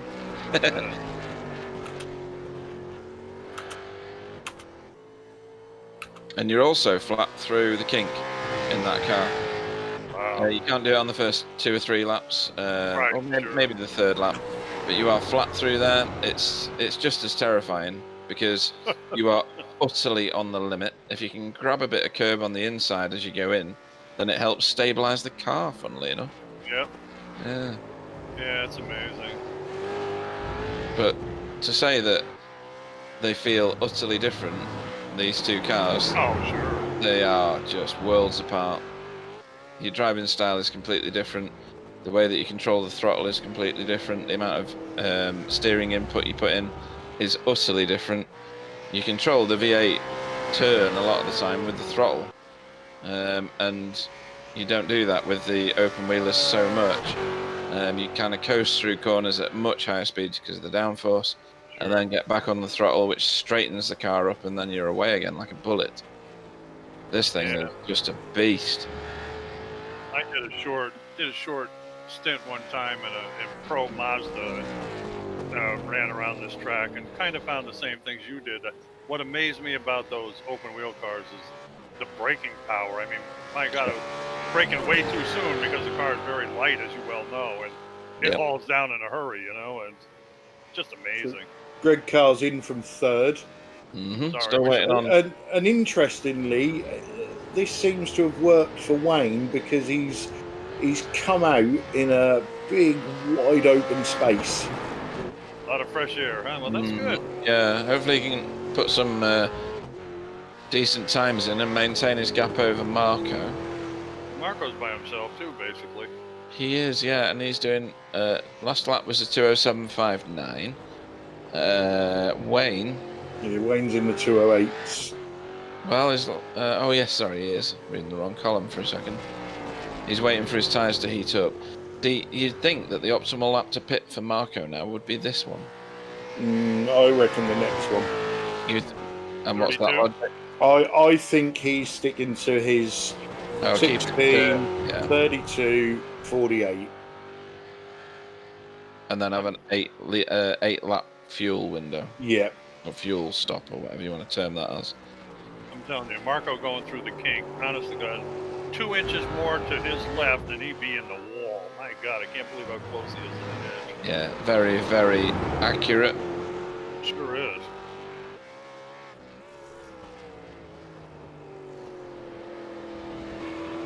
I hate that turn, the last turn. Yeah. If you an inch either side of the optimal racing line, you lose a massive amount of time on that straight. Sure do.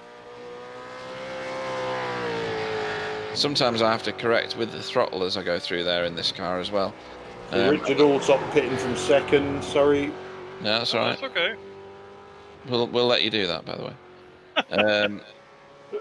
So, yeah, correcting with the throttle through that last turn doesn't really gain you anything because you've kind of already lost your momentum as you entered the corner. Yeah. Or that sinking feeling when you slip off the outside there and all of a sudden don't. You start spinning.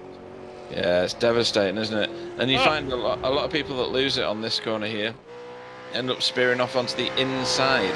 Yeah, They hit the wall that leads to the pit lane. I'd love to say I've never done that, but I've done it loads. As have most other people. What's this? Canada corner. Woodward. Anything? Oh, he's done well there. Yeah, Marco Lewert's in the pits, and Ant Woodward has followed that up by pitting. Probably a decent option. His tyres will be red hot after that anyway. And Marco continues. So Marco should pit this lap. Yep.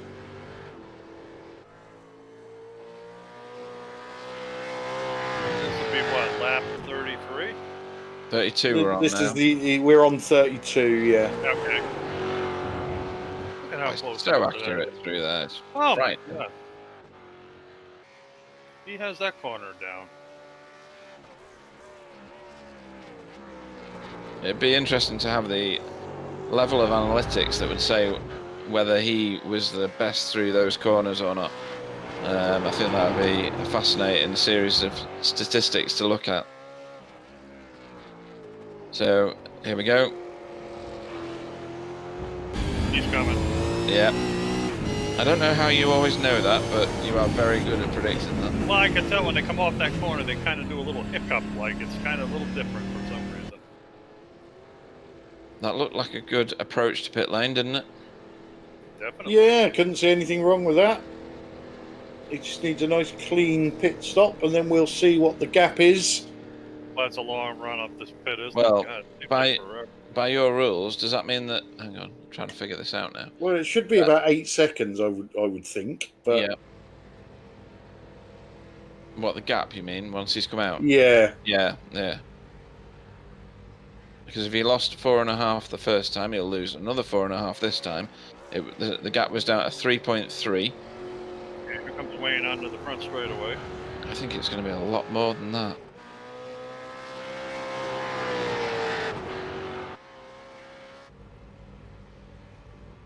There's Nikolai pitting at the same time. All right, Wayne by start finish. He's past Marco. So now the clock starts. It's going to be a lot more than 8 seconds, Clyde. Okay, he's away.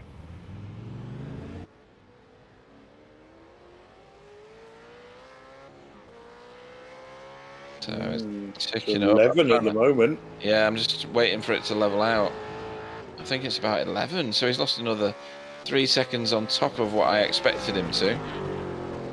You know, I think Clyde's got a good theory though. If Marco doesn't burn his tires up on this stint, when he has kind of that abbreviated stop, he'll be in the ball game on that stop.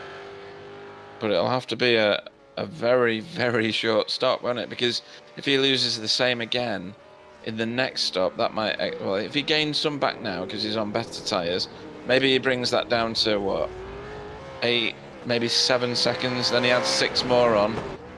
So he's going to be on 13 seconds with a gap when he comes out. Yeah, he really has to come out within striking distance. Because Yes, he does. The last stop, how many laps are going to have left roughly? Let's see. I think after the third stop, he needs to come out no more than 5 seconds behind Wayne. I don't see how he can manage that. So what do we have? 8 or 9 laps left after he stops the next time? Is that 8 laps, yeah, in theory. This is why endurance races like this are so fascinating, isn't it? The multiple strategies, like you were saying before, Clyde. You don't know what happens until all the cars have done all their stops. They're on their last session of racing. Yeah, the thing that what you may not be taking into account is the next stop is the last stop. Yes. So that's going to be a quicker stop for Marco. So whatever he gets this gap down to now, he's going to gain probably 3 seconds as well in the pit stop. Yep. So if he can get this down to 8 or under, I think coming out of the last pit stop round, he will be within that 5 seconds on fresher rubber. Yeah, just to point something out, guys. Both Marco stops were 3 to 4 seconds longer than Wayne's pit stops. So, Right. yeah, he might gain back this almost 8 seconds. All in one stop. Yeah, I think so. Yeah, possibly. Oh, that sounds really tasty, doesn't it? Wow. Huh, that's interesting. So for all your tacticians out there, make a note of this at the end, Yeah. because we've got 2 totally different strategies, and we'll see which one works. Yeah, and Tyler's trying to get the tractor beam out on Nikolai's car right now. Nikolai again, he's slipped back from where he was. He was in 5th at one point. He's now in 7th. I think he's still higher than his start position, but and Tony's gone right through the field again. Look where he is now. He's in 4th.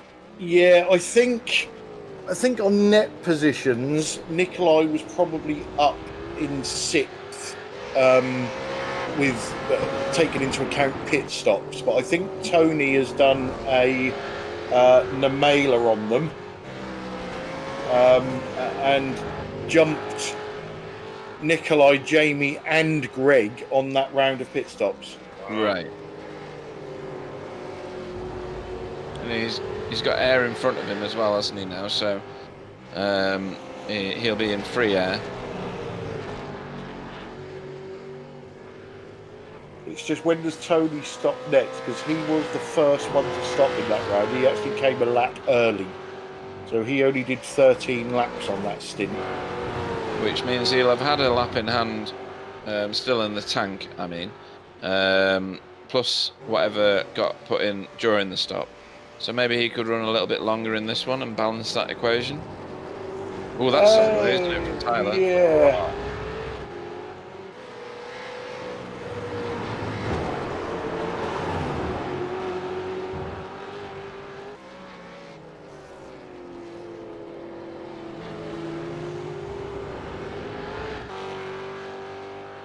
Here we are with the race, or 2nd place, sorry. Marco Namela. And Marco Lower, we watched his battle with Ant Woodward for quite a while, but there's a 6-second gap between them now. Yeah, I'm just going to draw both of your attentions to the last lap of Wayne Sanderson. It was 209. Yeah.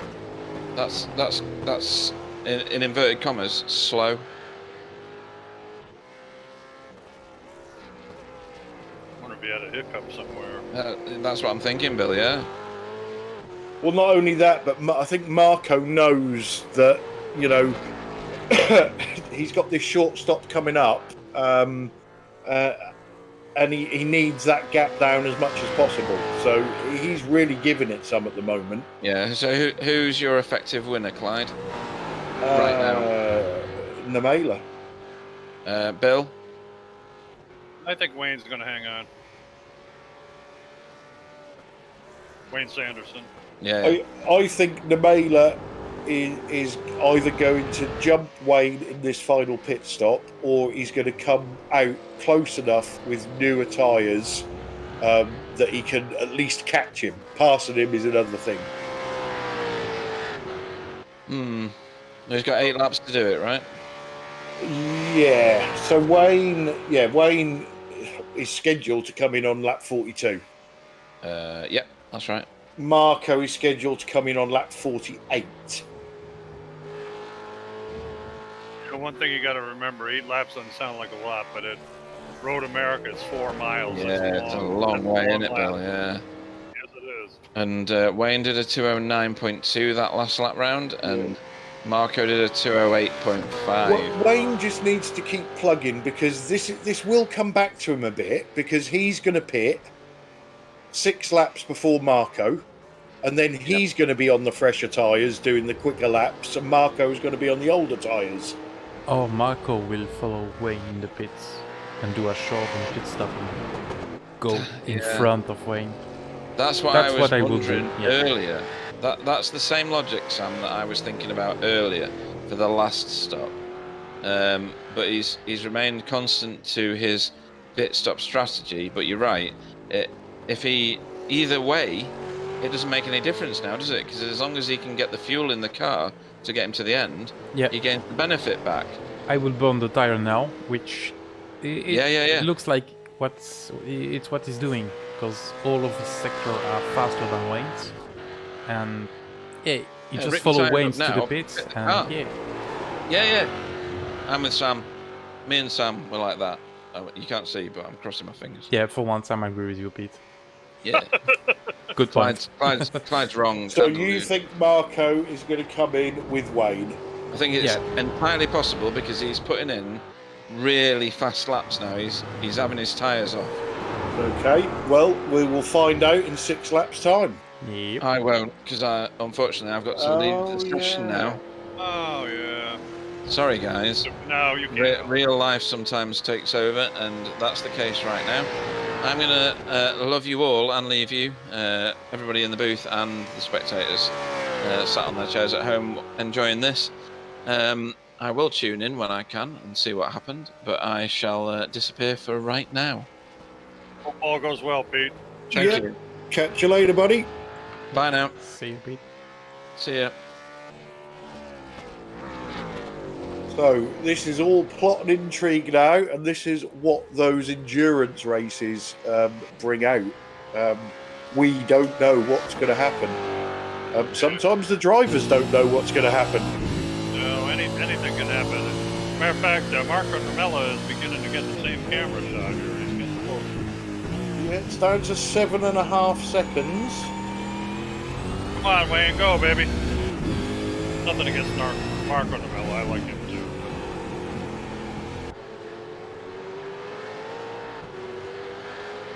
Let barbecue be correct for once. Come on, man.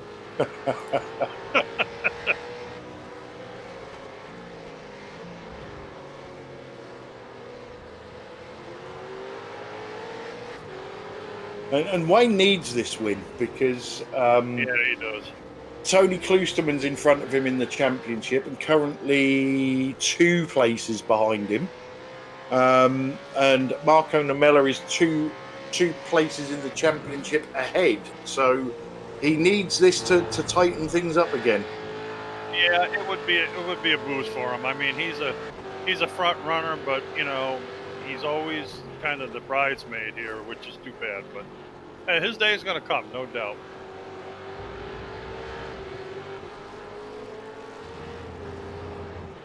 So that gap at the moment has stabilised at 7.5 seconds. And Woodward has pitted again. Oh my. Now that's too early to get to the end. Yeah, something must be wrong.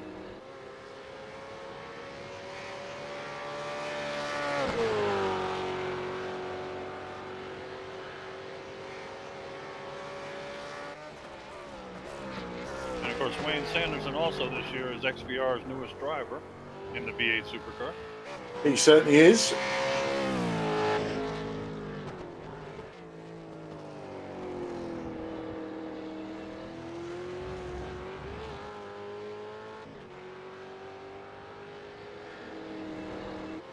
Yeah, there's Marco. He just came into the cameras.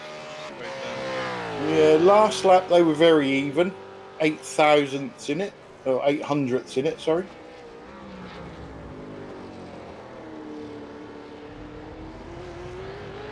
Yeah, Wayne decided for this race just like a horse. He blacked out his side windows, I noticed. At least that's what I'm showing. Yeah, he got his blinkers on, hasn't he? Yeah, exactly. Just want to go fast. I don't want to see what's beside me. A little bit of a slide there, but carried it well. Track is still warming up, as you can see on your screen. So it's 36 degrees C, which is about 96 degrees Fahrenheit. Clear skies, no cloud. Beautiful day in Wisconsin.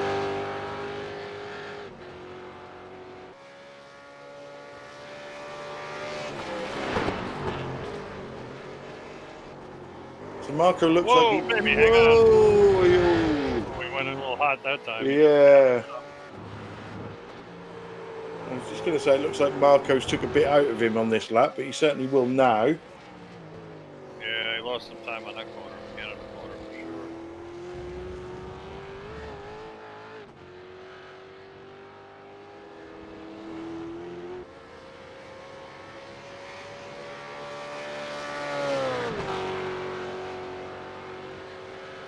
So that was a 209.45 for Wayne. And a 208.58 for Marco. Wow.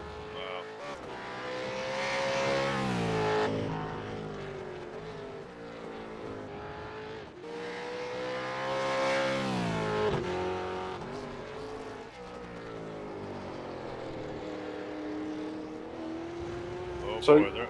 Who's your money on for the win, Bill? Well, hey, anything can happen. We don't know for sure. And I take it your bottom is very uncomfortable from sitting on that fence. Nah, I'm a risk taker. I don't mind. You know, they're both driving excellent, and whoever wins, best man. That's all I can say. Had the best strategy, drove the best.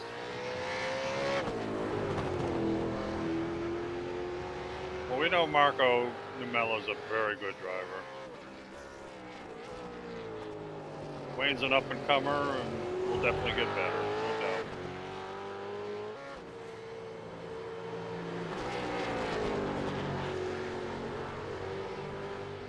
I guess Marco Numella's leg is feeling better because he seems to be hanging in there pretty well. Yeah, a 2-hour race is definitely a good test for it. Certainly is.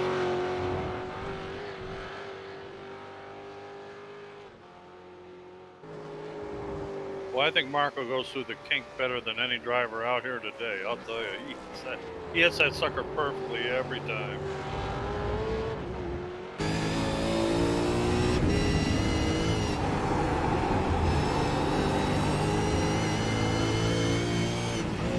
So let's do a lap on board with Marco Numela. We will keep quiet and just let you take it in.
Look at that.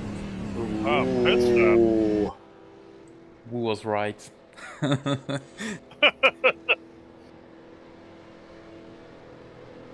So this is going to be very interesting now. He's doing a Nomela.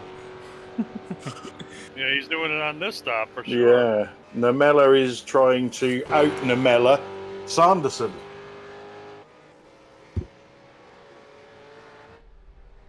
Oh, and Woodward has ended up in the crowd somewhere. He's off the end of.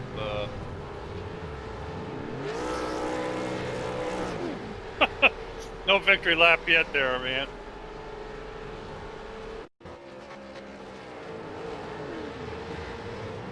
Yeah, just lost it going in. Yeah. Bit of Angry Birds.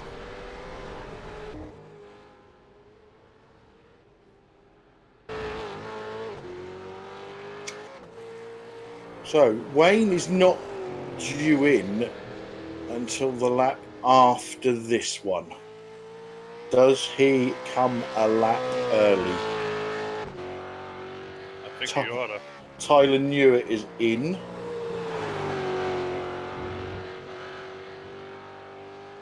I've got Jamie Wilson has crashed. He's moving again. Spun at that same corner at the end of. The heck's that straight called? Yeah, just too much speed on the way in. Yep.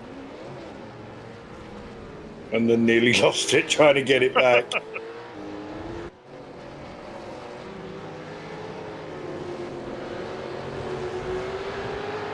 Nikolai, and who is that? Is that Marco? Well, that's Marco Oh, here- Namela. comes So yes, Wayne. Wayne has come a lap early. Boy, oh boy, I think Marco's going to get Yeah, but Marco's being held up. mad.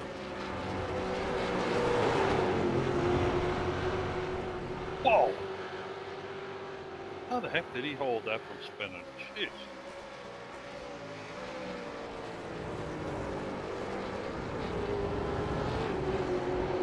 Marco, don't get crazy now. He wants by him in the worst way. Gonna have to do it on the straight.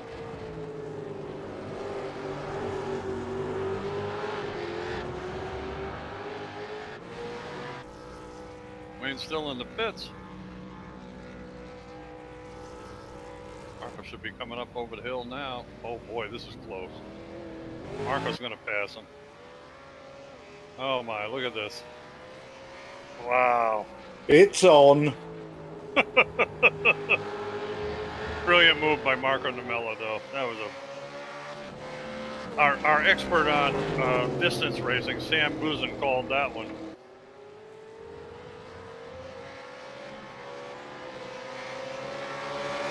So Tony Klusterman, Greg Carr, Jamie Wilson, Nikolai Bogotyrev, and Marco Luert are in the pits. They will be the... No, they won't. Yes, they will be the last of our pitters because Ant Woodward has disconnected.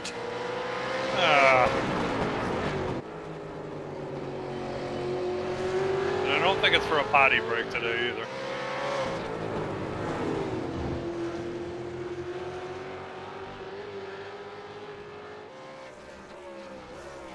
So, Wayne, what have you got for Marco? Yeah, going to be a tough pass right there. Marco's put a little space on him already.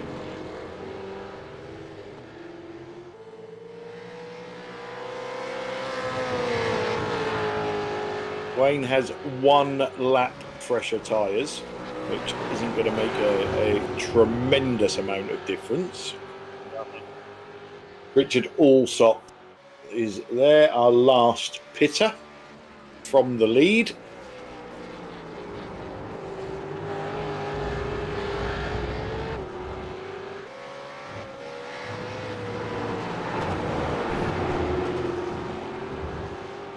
And I think Tony Klusterman has lost another chunk of time to Tyler Newitt. Huh.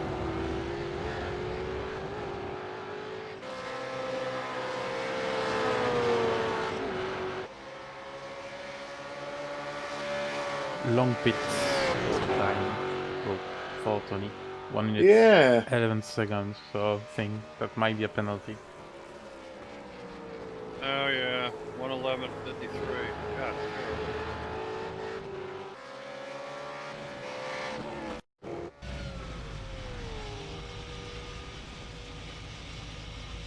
So he's up on the jacks.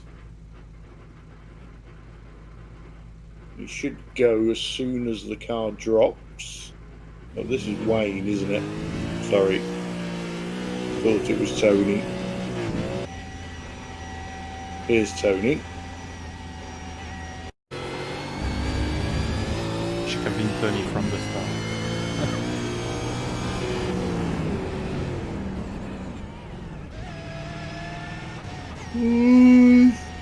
Marginal. No, he might have got a speeding penalty there.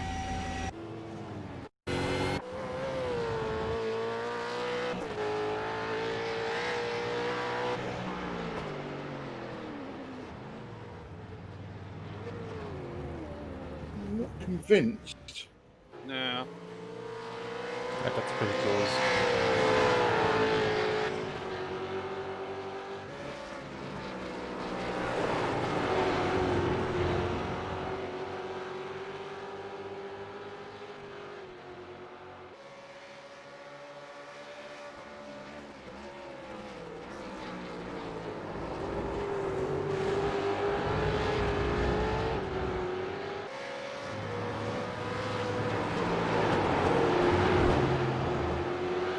So lap 43. Now the strategies have played out. We're down to 9 cars running. We've got, as you can see on screen, Marco Nemela just under a second ahead of Wayne Sanderson. We've got Richard Allsop, who is a further 15 seconds back in 3rd. Greg Carr in 4th. Nikolai Bogotyrev in 5th. Jamie Wilson in 6th, Tyler Newitt in 7th, Tony Klusterman 8th, and Marco Luert in 9th.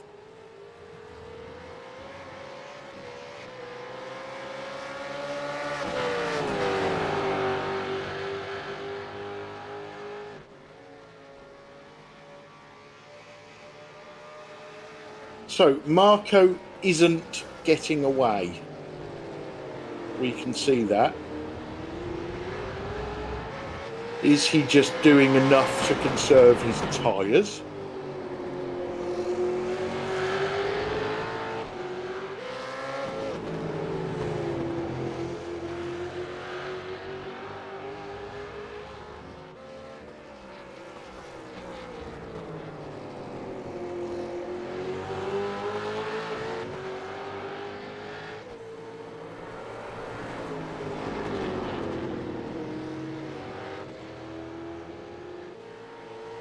I think the worst affected of our top runners tonight is obviously going to be Tony Klosterman, currently down in 8th.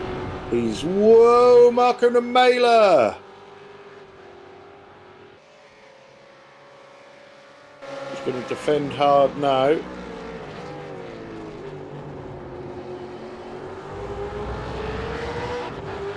Looks like it's on. Good racing.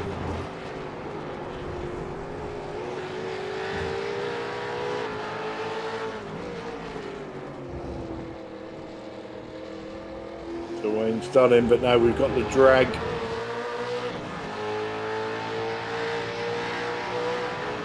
I don't believe Marco's quite done yet. Look at that. Wayne's positioned his car pretty well, I have to say that. Yeah, he's banging the he's centre of backed the out, track. though. He let him go. Yeah, I think that was one of them where he said to Marco, if you can break that late, mate, you can have it. Yeah, really. Whoa, Wayne, hold on. Whoa. Oh, that didn't help. Oh, that took ages to get back on track. Yeah, it did. So by your calculations, what do we have? 7 laps to go? Hang on, I'm just in a replay at the moment. Oh, me too. That's the pass by Wayne. Good respect between them guys there. Nice close racing right there. And then Marco getting the position back. I think Wayne broke as late as he dared. Marco was just later. I think Wayne won a collision.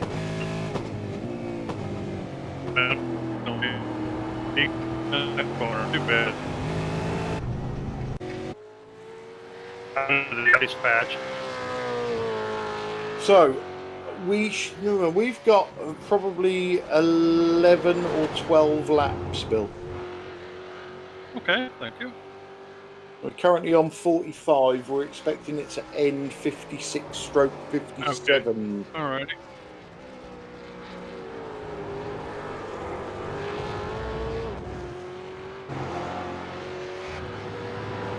Now Marco Namela has got over a 4-second lead.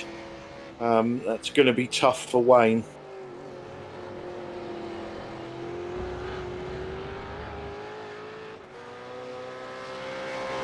Tony Klosterman is desperately chasing down Tyler Newitt. He's took 7 seconds out of him since the pit stop, but he's still got another 17 to go.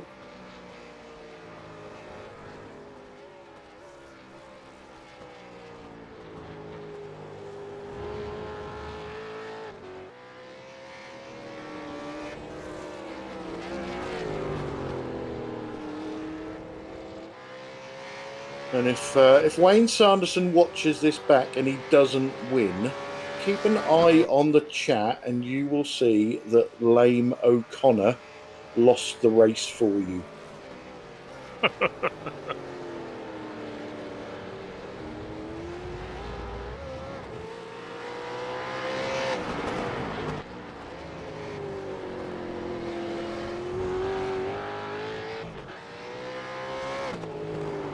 I don't think Lane would really do that. He might do it for Johnny Brandon because he doesn't like Johnny that much.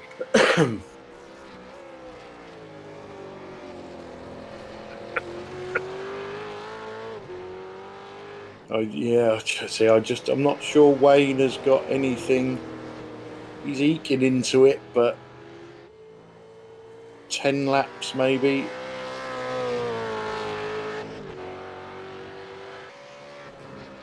You've got 19 minutes left to run.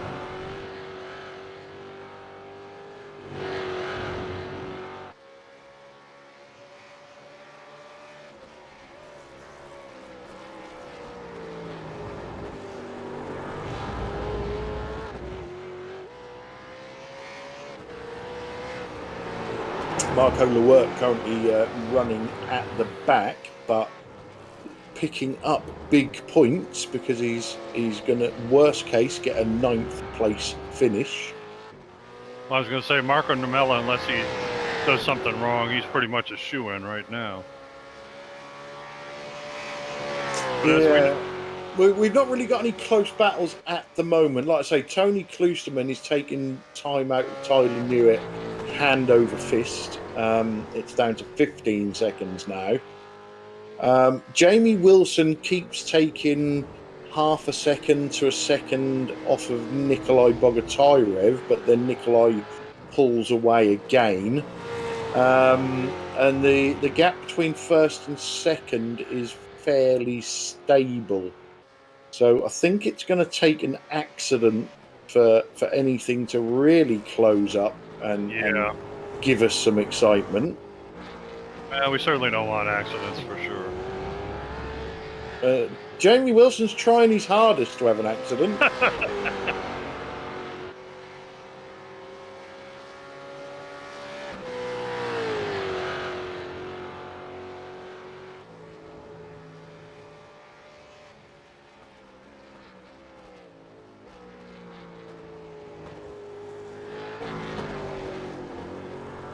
There's Nikolai Bogotyrev running that. Oh, excuse me. In a very handy 5th place. Still soldiering on. Yeah, he's in a nice little bit of fresh air there. He's got 6 seconds to Greg Carr in front and 6 seconds to Jamie Wilson behind. Oh yeah, Greg just went around the corner up ahead of him. I saw that. So Tony at the moment is doing laps a second quicker than Tyler, which means Tony won't catch him by the end. No, unless Tyler does something wrong, or Tony starts using nitrous. So Greg Carr in 4th. Greg will be sitting in his new rig with his under rig lighting blaring. So yeah, you know, good to see Greg back. Good to see Greg get his racing appetite back, and nice to see him up there in the top 4. Yeah, I would certainly like to see more of him in the series. He talk about a driver that's improved over the years. He's definitely one of them. He's found his niche. I'll tell you, he did excellent in that Porsche Cup race that he was in. I think he finished, I don't know, 3rd or 4th overall in the world or country or whatever it was. Really a splendid job, and it's nice to have him back here. Yeah, and he took to these new supercars like a duck to water. Very good driver and a thoroughly nice bloke as well. So. Yep, and I believe he's NQR's painter too, if I'm not mistaken. He certainly is, yes.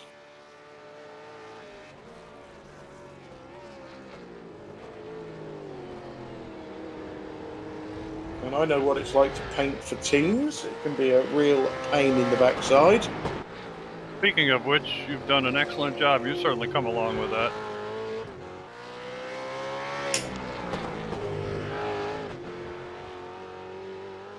I always enjoyed painting the cars. Then when the matte and the metallic came out, I just couldn't get my head around it. But spent a couple of hours with Sam, and he explained it in idiot terms for me. And yeah, there's no stopping me now. Yeah, boy oh boy, that was long.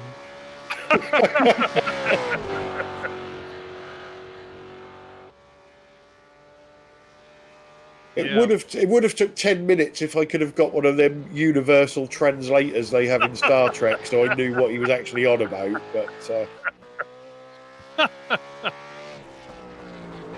Yeah, he couldn't really understand you either, Clyde, I don't think. But, well, hey.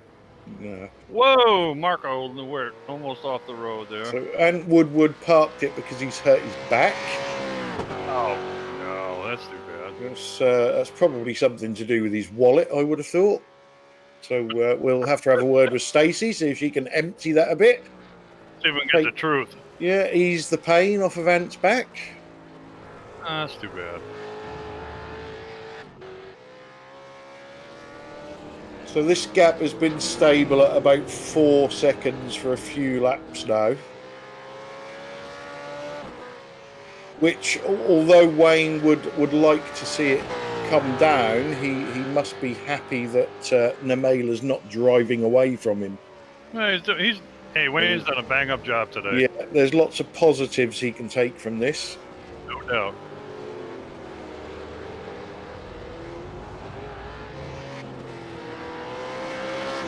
And a couple of negatives, like don't try and out Namela.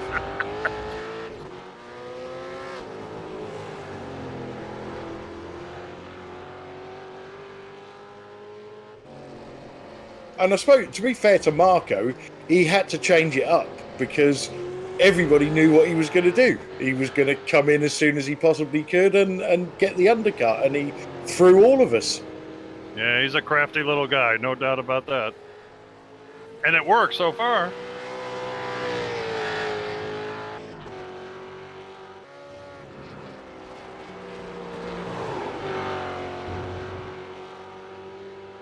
And I don't think he shares pit stop strategy with Richard Alsop, his teammate, because they've done totally different things in this race. Unless he did, and Richard looked at it and went, "Nah, that'll never work." It's possible, I guess.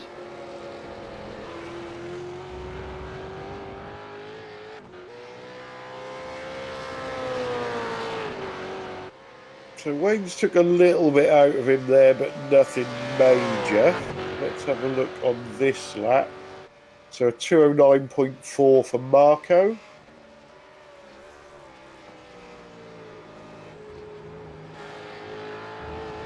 And a 209.28 for Wayne. Well, Marco could be very well just keeping a gap.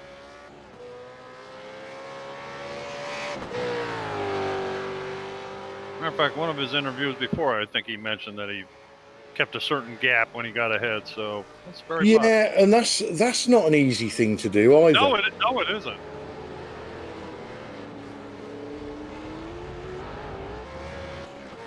As you well know, Clyde, in real racing, how many times have you heard, they tell a driver to back off and all of a sudden they blow the engine or make a mistake or something?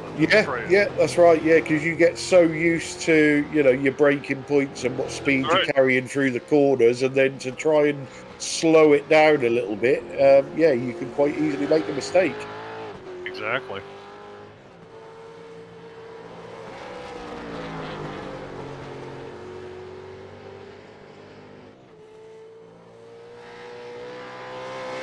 Like the famous Kimi Räikkönen phrase, "Don't bother me, I know what I'm doing." Yeah. No, the best one with Kimi Räikkönen, it was, I think it was Martin Brundle asked him where he'd been, and he said he'd been for a shit. that was good. And I think Chris Jackson must have had some naked pictures of Wayne, because apparently he's very impressive.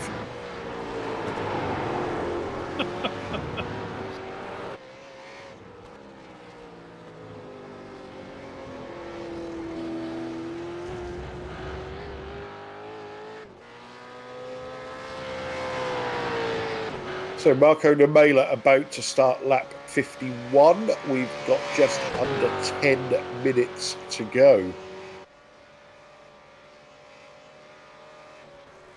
The gap is 3.7. And Wayne took just over a tenth out of Marco that lap. Wayne also has to be kind of careful. He wants to at least bring home a podium finish. He doesn't want to do anything foolish. No, it's not that I've ever been up there, but it must be sickening to drive for 2 hours and then throw it away on the last lap or two. Well, that's why we broadcast, because we can't race. Exactly.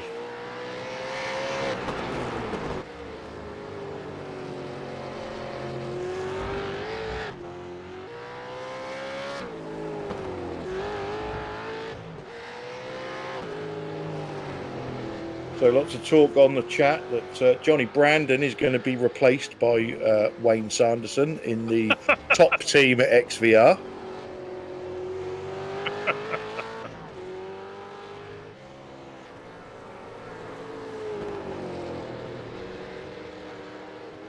Marco's just stretched that gap out a little tiny bit.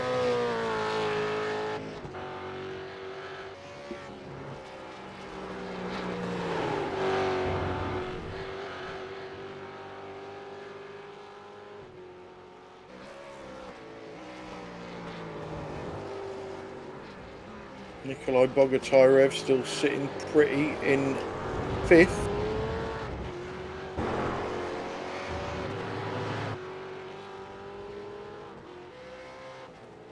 Having a very lonely race at the moment, but he won't mind that if he comes home in 5th place. No, he's doing great.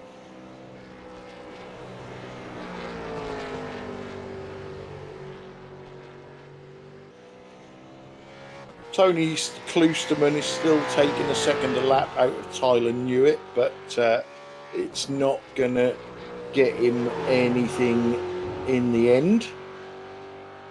I don't think, unless there's a mistake up front, or he can at least get some flashes of his car in Tyler's mirrors and make Tyler look behind him. But I think Tyler's a little bit too experienced for that. Yeah, the podium right now, unless something drastic happens, is pretty locked in at the moment. I mean, Greg Carr's considerably behind Richard Alsop. Yeah, and a massive, what is he, 30? No, yeah. Yeah, 30-some seconds behind. Yeah. That's a pretty monumental amount.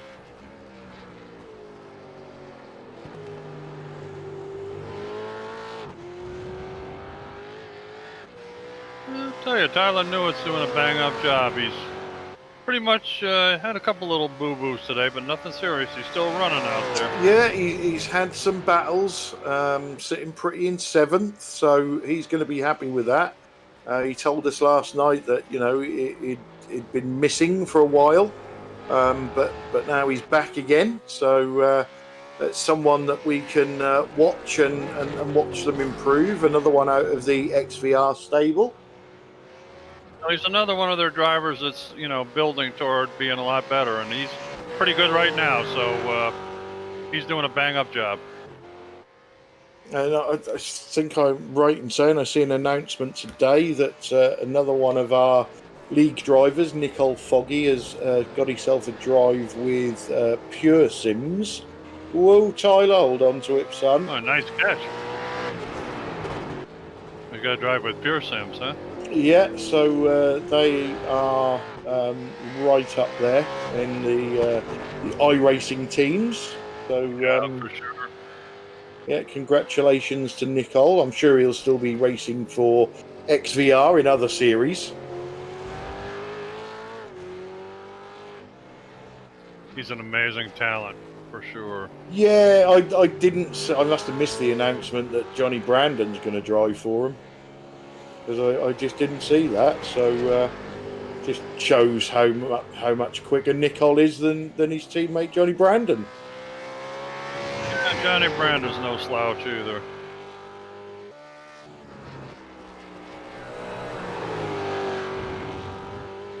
And he's really fun to tease too, isn't he? you can always get a comment out of Johnny Brandon. When Oh you yeah, need it. for sure.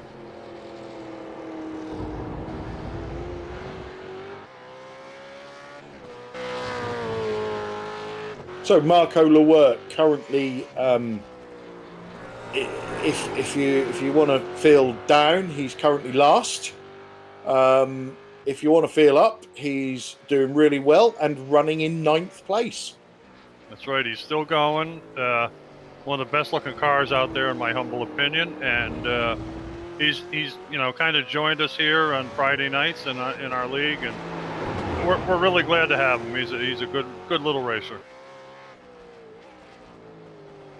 I don't know how little he is, but he's a good racer. He could be 30 stone, but well, he might be some big bullocks of a guy and come find me in America and kick him. Whoa, Jamie Wilson. How far are you ahead of Tyler Newitt? Oh, you better move that. Oh, nope. Oh, here comes reverse. Tyler now. Look out. Tyler Newitt gets by him. For Tyler.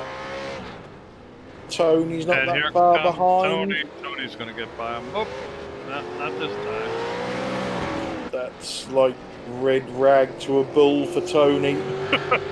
Oh, boy. He now sees more points on the table. Wow.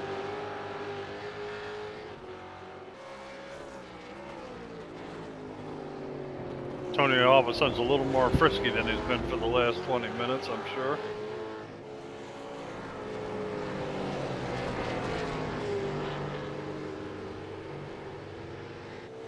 Yeah, I think Tony would have been running around, watching that gap to Tyler come down, but deep down knowing that he wasn't going to get there. And then all of a sudden, there's been some points presented on the table. It's just, can you take them, Mr. Kloosterman? You have just over 2 minutes, so I'm guessing this is going to be a 56-lap race.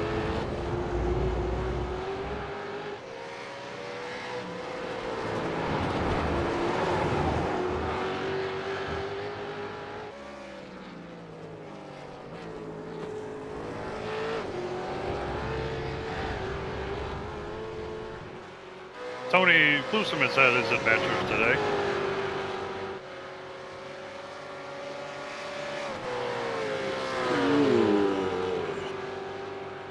So yeah, I think Tony may have been the architect of his own downfall today, with especially that overshoot the pit box, and then it'll be interesting to find out what happened in that last pit stop. Yeah, it had to be a penalty or something. I don't understand that. He was there an awfully long time.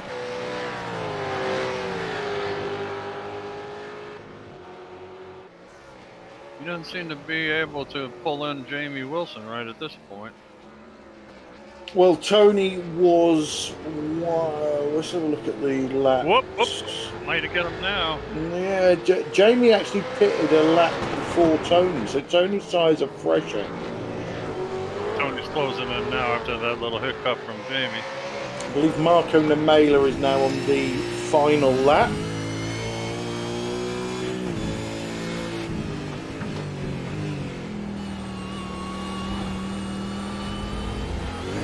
Jamie's got about a lap and a half to try and hold off the charging Tony Kloosterman.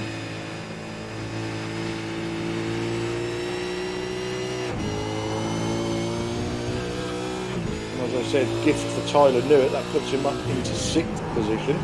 He'll be over the moon with that, I'm sure. Oh, yeah.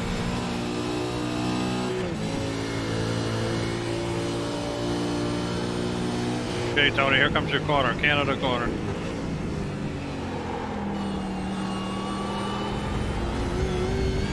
Jamie's car at the moment looks like it's loose in, loose out. Sure does. Tony knows he needs to try and get up near his bumper. He's trying. Get a good run, which he has. Yep, good exit. Yeah, this is done dusted. Oh, that was close. Sure was.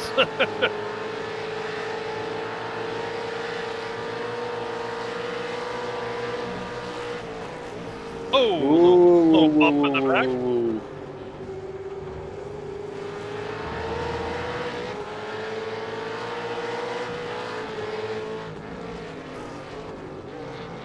Now, Jamie is a fighter. He's not going to give this up. Yeah, he's a ragged edge kind of driver. I I love his spunkiness, let me tell you. Whoa! Okay, we have Marco Namela coming onto the start-finish straight for another impressive win in round 6. For sure. Look at that. Wayne Sanderson is going to come home second. Well done, Wayne. Woo, good battle here. Wow. Like I say, Jamie's not giving it up. No, he isn't. He needs that run out of the last corner that Tony got on him on the last lap.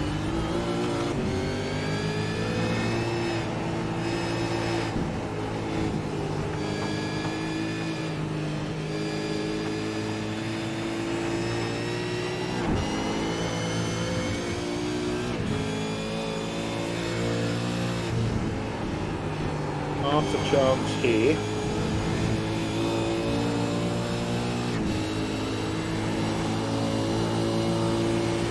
Jamie's pushing really hard. Woo! Ooh, Tony's defended it. Whoa! Oh, But game over on that one. So Richard Alsop came home third, Greg Carr fourth, Nikolai Bogatyrev came home in fifth. Tyler Newitt is about to come home in sixth. Tony Kloosterman will come home in seventh. Jamie Wilson, after his couple of spins there, will come home in eighth. And Marco Lewert has already finished in ninth. tell you, Jamie Wilson gave it a heck of a try. He certainly did. He wasn't going to take his foot off the gas round there, was he? Because he knew if he got a run, that was his half a chance. Hey, good for him.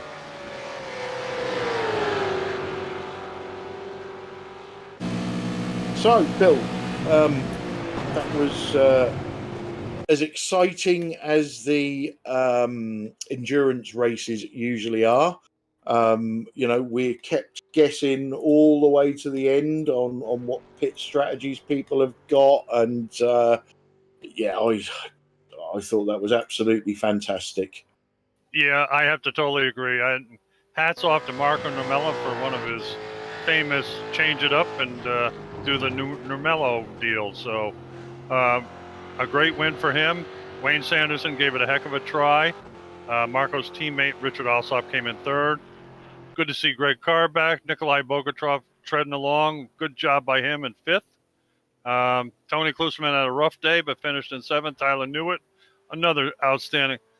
Let's face it, most of the guys that show up for this endurance series, they do a heck of a job. It's a long day. A lot of things change, and I figure if you can come home and finish, you're doing a pretty darn good job.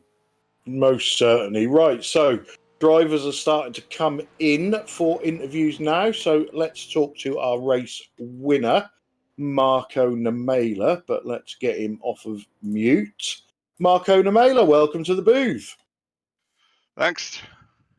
That was a hell of a tactical race.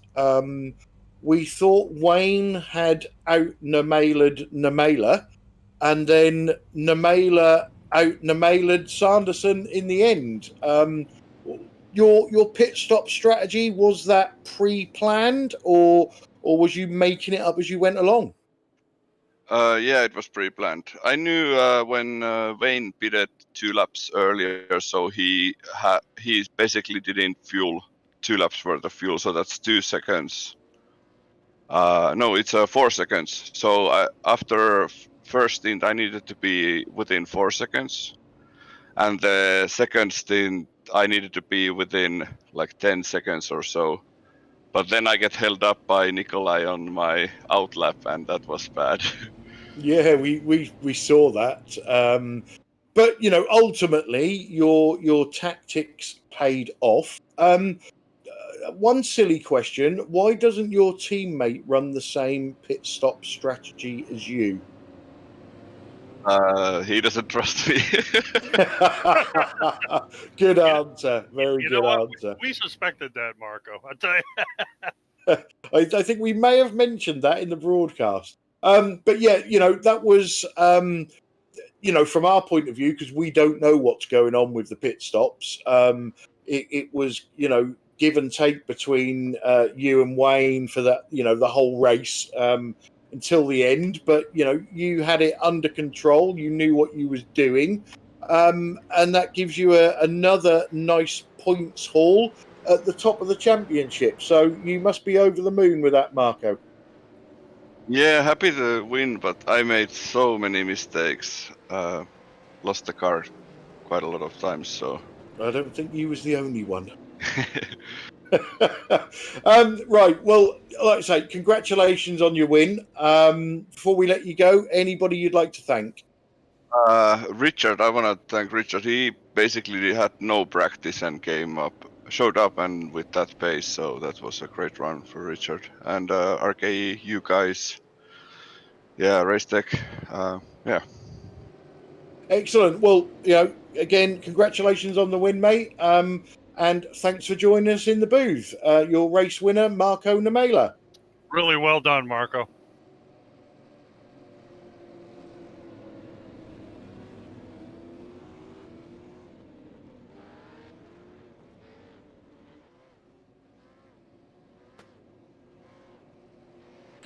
Did Clyde flush himself? I flushed myself. I ended up talking to Marco in the interview room.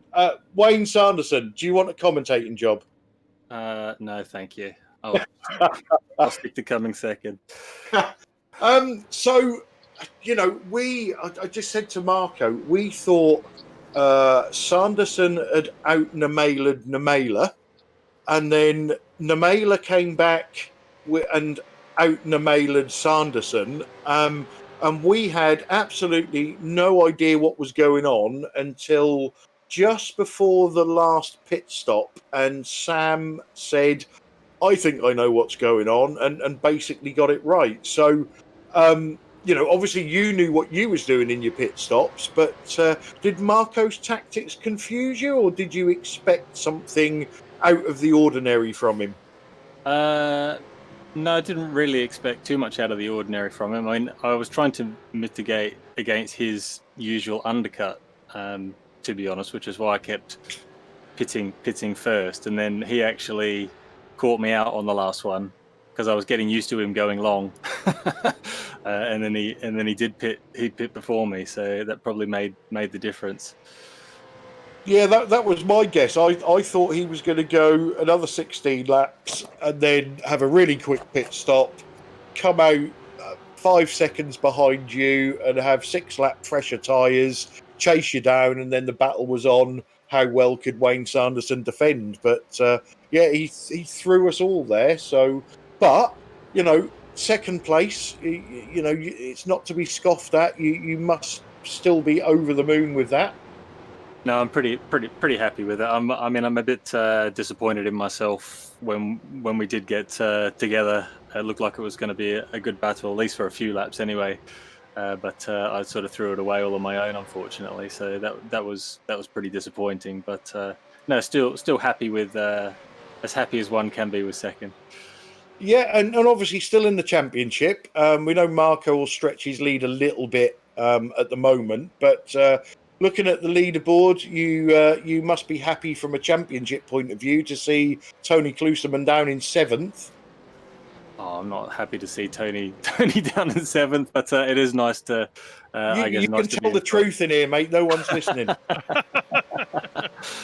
No, I got a lot of time for Tony, so I'm sure he will peg his way back in no time at all. I'm sure he will as well. So, congratulations on your second place, Wayne. Anybody you'd like to thank before we let you go? Well done to Marco for the win. Obviously, the XVR team, Simmortal, the Virtual Racing Association, and you guys, as always, for doing the broadcast. Thank you. Excellent. So, that was your usual bridesmaid, second place, Wayne Sanderson. Thank you, Wayne. See ya. Okay, so I haven't flushed myself this time. So we will now bring in Mr. Tyler Newitt, and let me unmute him. Good. Tyler Newitt, welcome to the booth again. Hello. Seems like only yesterday we spoke. Figure if I can give an interview after 9th, I can give an interview even better after 6th. So. Exactly. So, you must be happy with your 6th place and probably even happier when you was 7th and see Jamie Wilson pointed in the wrong direction to give you an easy place. I mean, you never incidents on somebody, but it's nice to.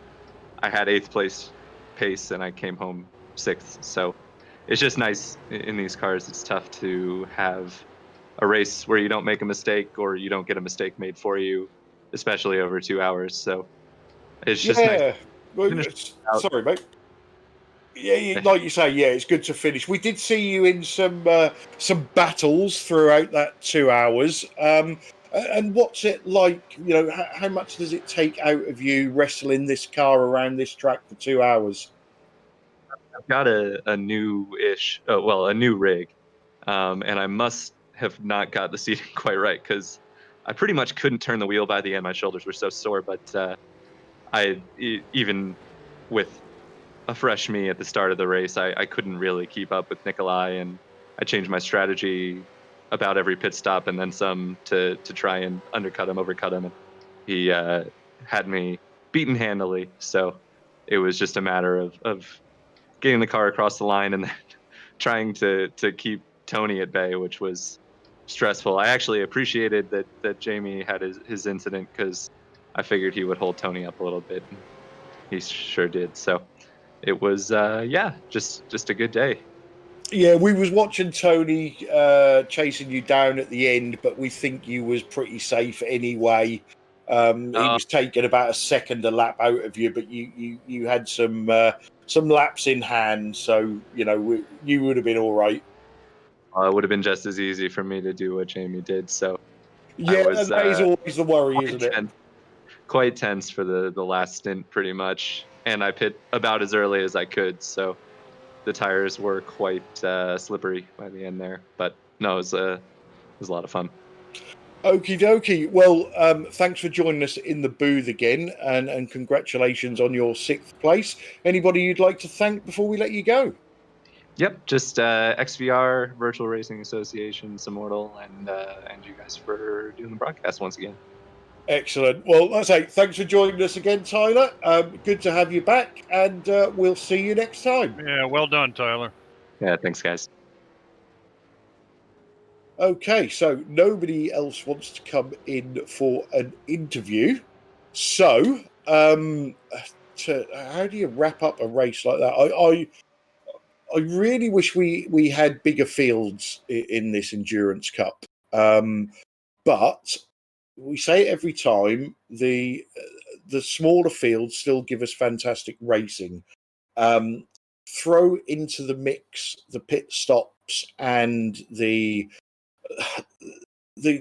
totally different strategies that people, I don't know if they lay in bed at night thinking these strategies up, but everybody would have put their house on Marco Namela coming in as soon as he possibly could, and he didn't. I then would have put my house on him going all the way to lap 48, and he didn't. Everybody else was trying to second guess everybody else, and as Tyler said, they're changing their pit stop strategy on the hoof to try and gain positions. Good to see Greg Carr back. Another fantastic drive from Wayne Sanderson. And from what Marco was saying, Richard Alsop for, getting up there with no practice. We see Nikolai and Tyler up there in 5th and 6th, respectively. Jamie Wilson could have been a couple of places better off, but had his little spin. And Marco Lewerk got to the end. And Tony's just saying on the chat that he did get a penalty for that last pit stop, and he basically beat himself for the whole race. So, when you look at the final standings, it doesn't tell you the whole story, does it, Bill? No, and everything you've said is true, and we certainly appreciate the guys that come out for the endurance races because, like Clyde mentioned, there's so many more things involved. the different approaches everybody makes to pit stops, and either changing them on the fly, or what that crafty Marco Nomella did today by the only one that caught that was Sam. I mean, he blew us into the weeds when he came in. And what did he do? He came out of the pits right next to Wayne Sanderson. I mean, it was truly amazing. And it's always I think it's a heck of a lot of, I enjoy endurance racing more than I do sprint racing. I really do. I think it takes more snuff, more brain power, and better, what should I say, common sense, really, too, which I have none of that, but to finish in a good position on these. And I think a lot of people are missing out by not being involved in it, to be honest with you. So hopefully we get some more guys, but what we have was not disappointing by any means. There were a lot of good battles today. Toward the end, it got to be a little bit of a yawner. They were kind of stretched out, but it's still, toward the end, like Tyler picked up a couple of places because unfortunately Jamie Wilson had a spin, and I can't say anymore. It's just great to watch endurance racing. I think this is a heck of a series, and hopefully more people come out to enjoy it. Yeah, certainly. And the endurance series is back on the 19th of September no, I'm lying to you. It's back on the 22nd of August from Silverstone. So look forward to that. Sam, final thoughts from you on the race? Great race, great strategy by Marco. Stretching the two first one and coming early for the last one. I think Wayne resumed what he was saying. Everybody expected him late, and he came in early, so great results. Yeah, that was a great strategy, I think. I'm sure Marco do a lot of endurance racing. He will be answering that question, I think, but yeah. And yeah, Tony's surprise, few mistakes, but overall great pace from Tony, from Marco, Wayne, big surprise. A lot of improvement from him. We are talking about that on the chat with Lane. Very surprised, but that's a good surprise, and I'm sure it's not because he's racing Johnny's car. Excellent. Right, so coming up on Backfire Simsport TV, we are back on Wednesday with the GT4 TCR series from Road America again. So that is going to be another fantastic race.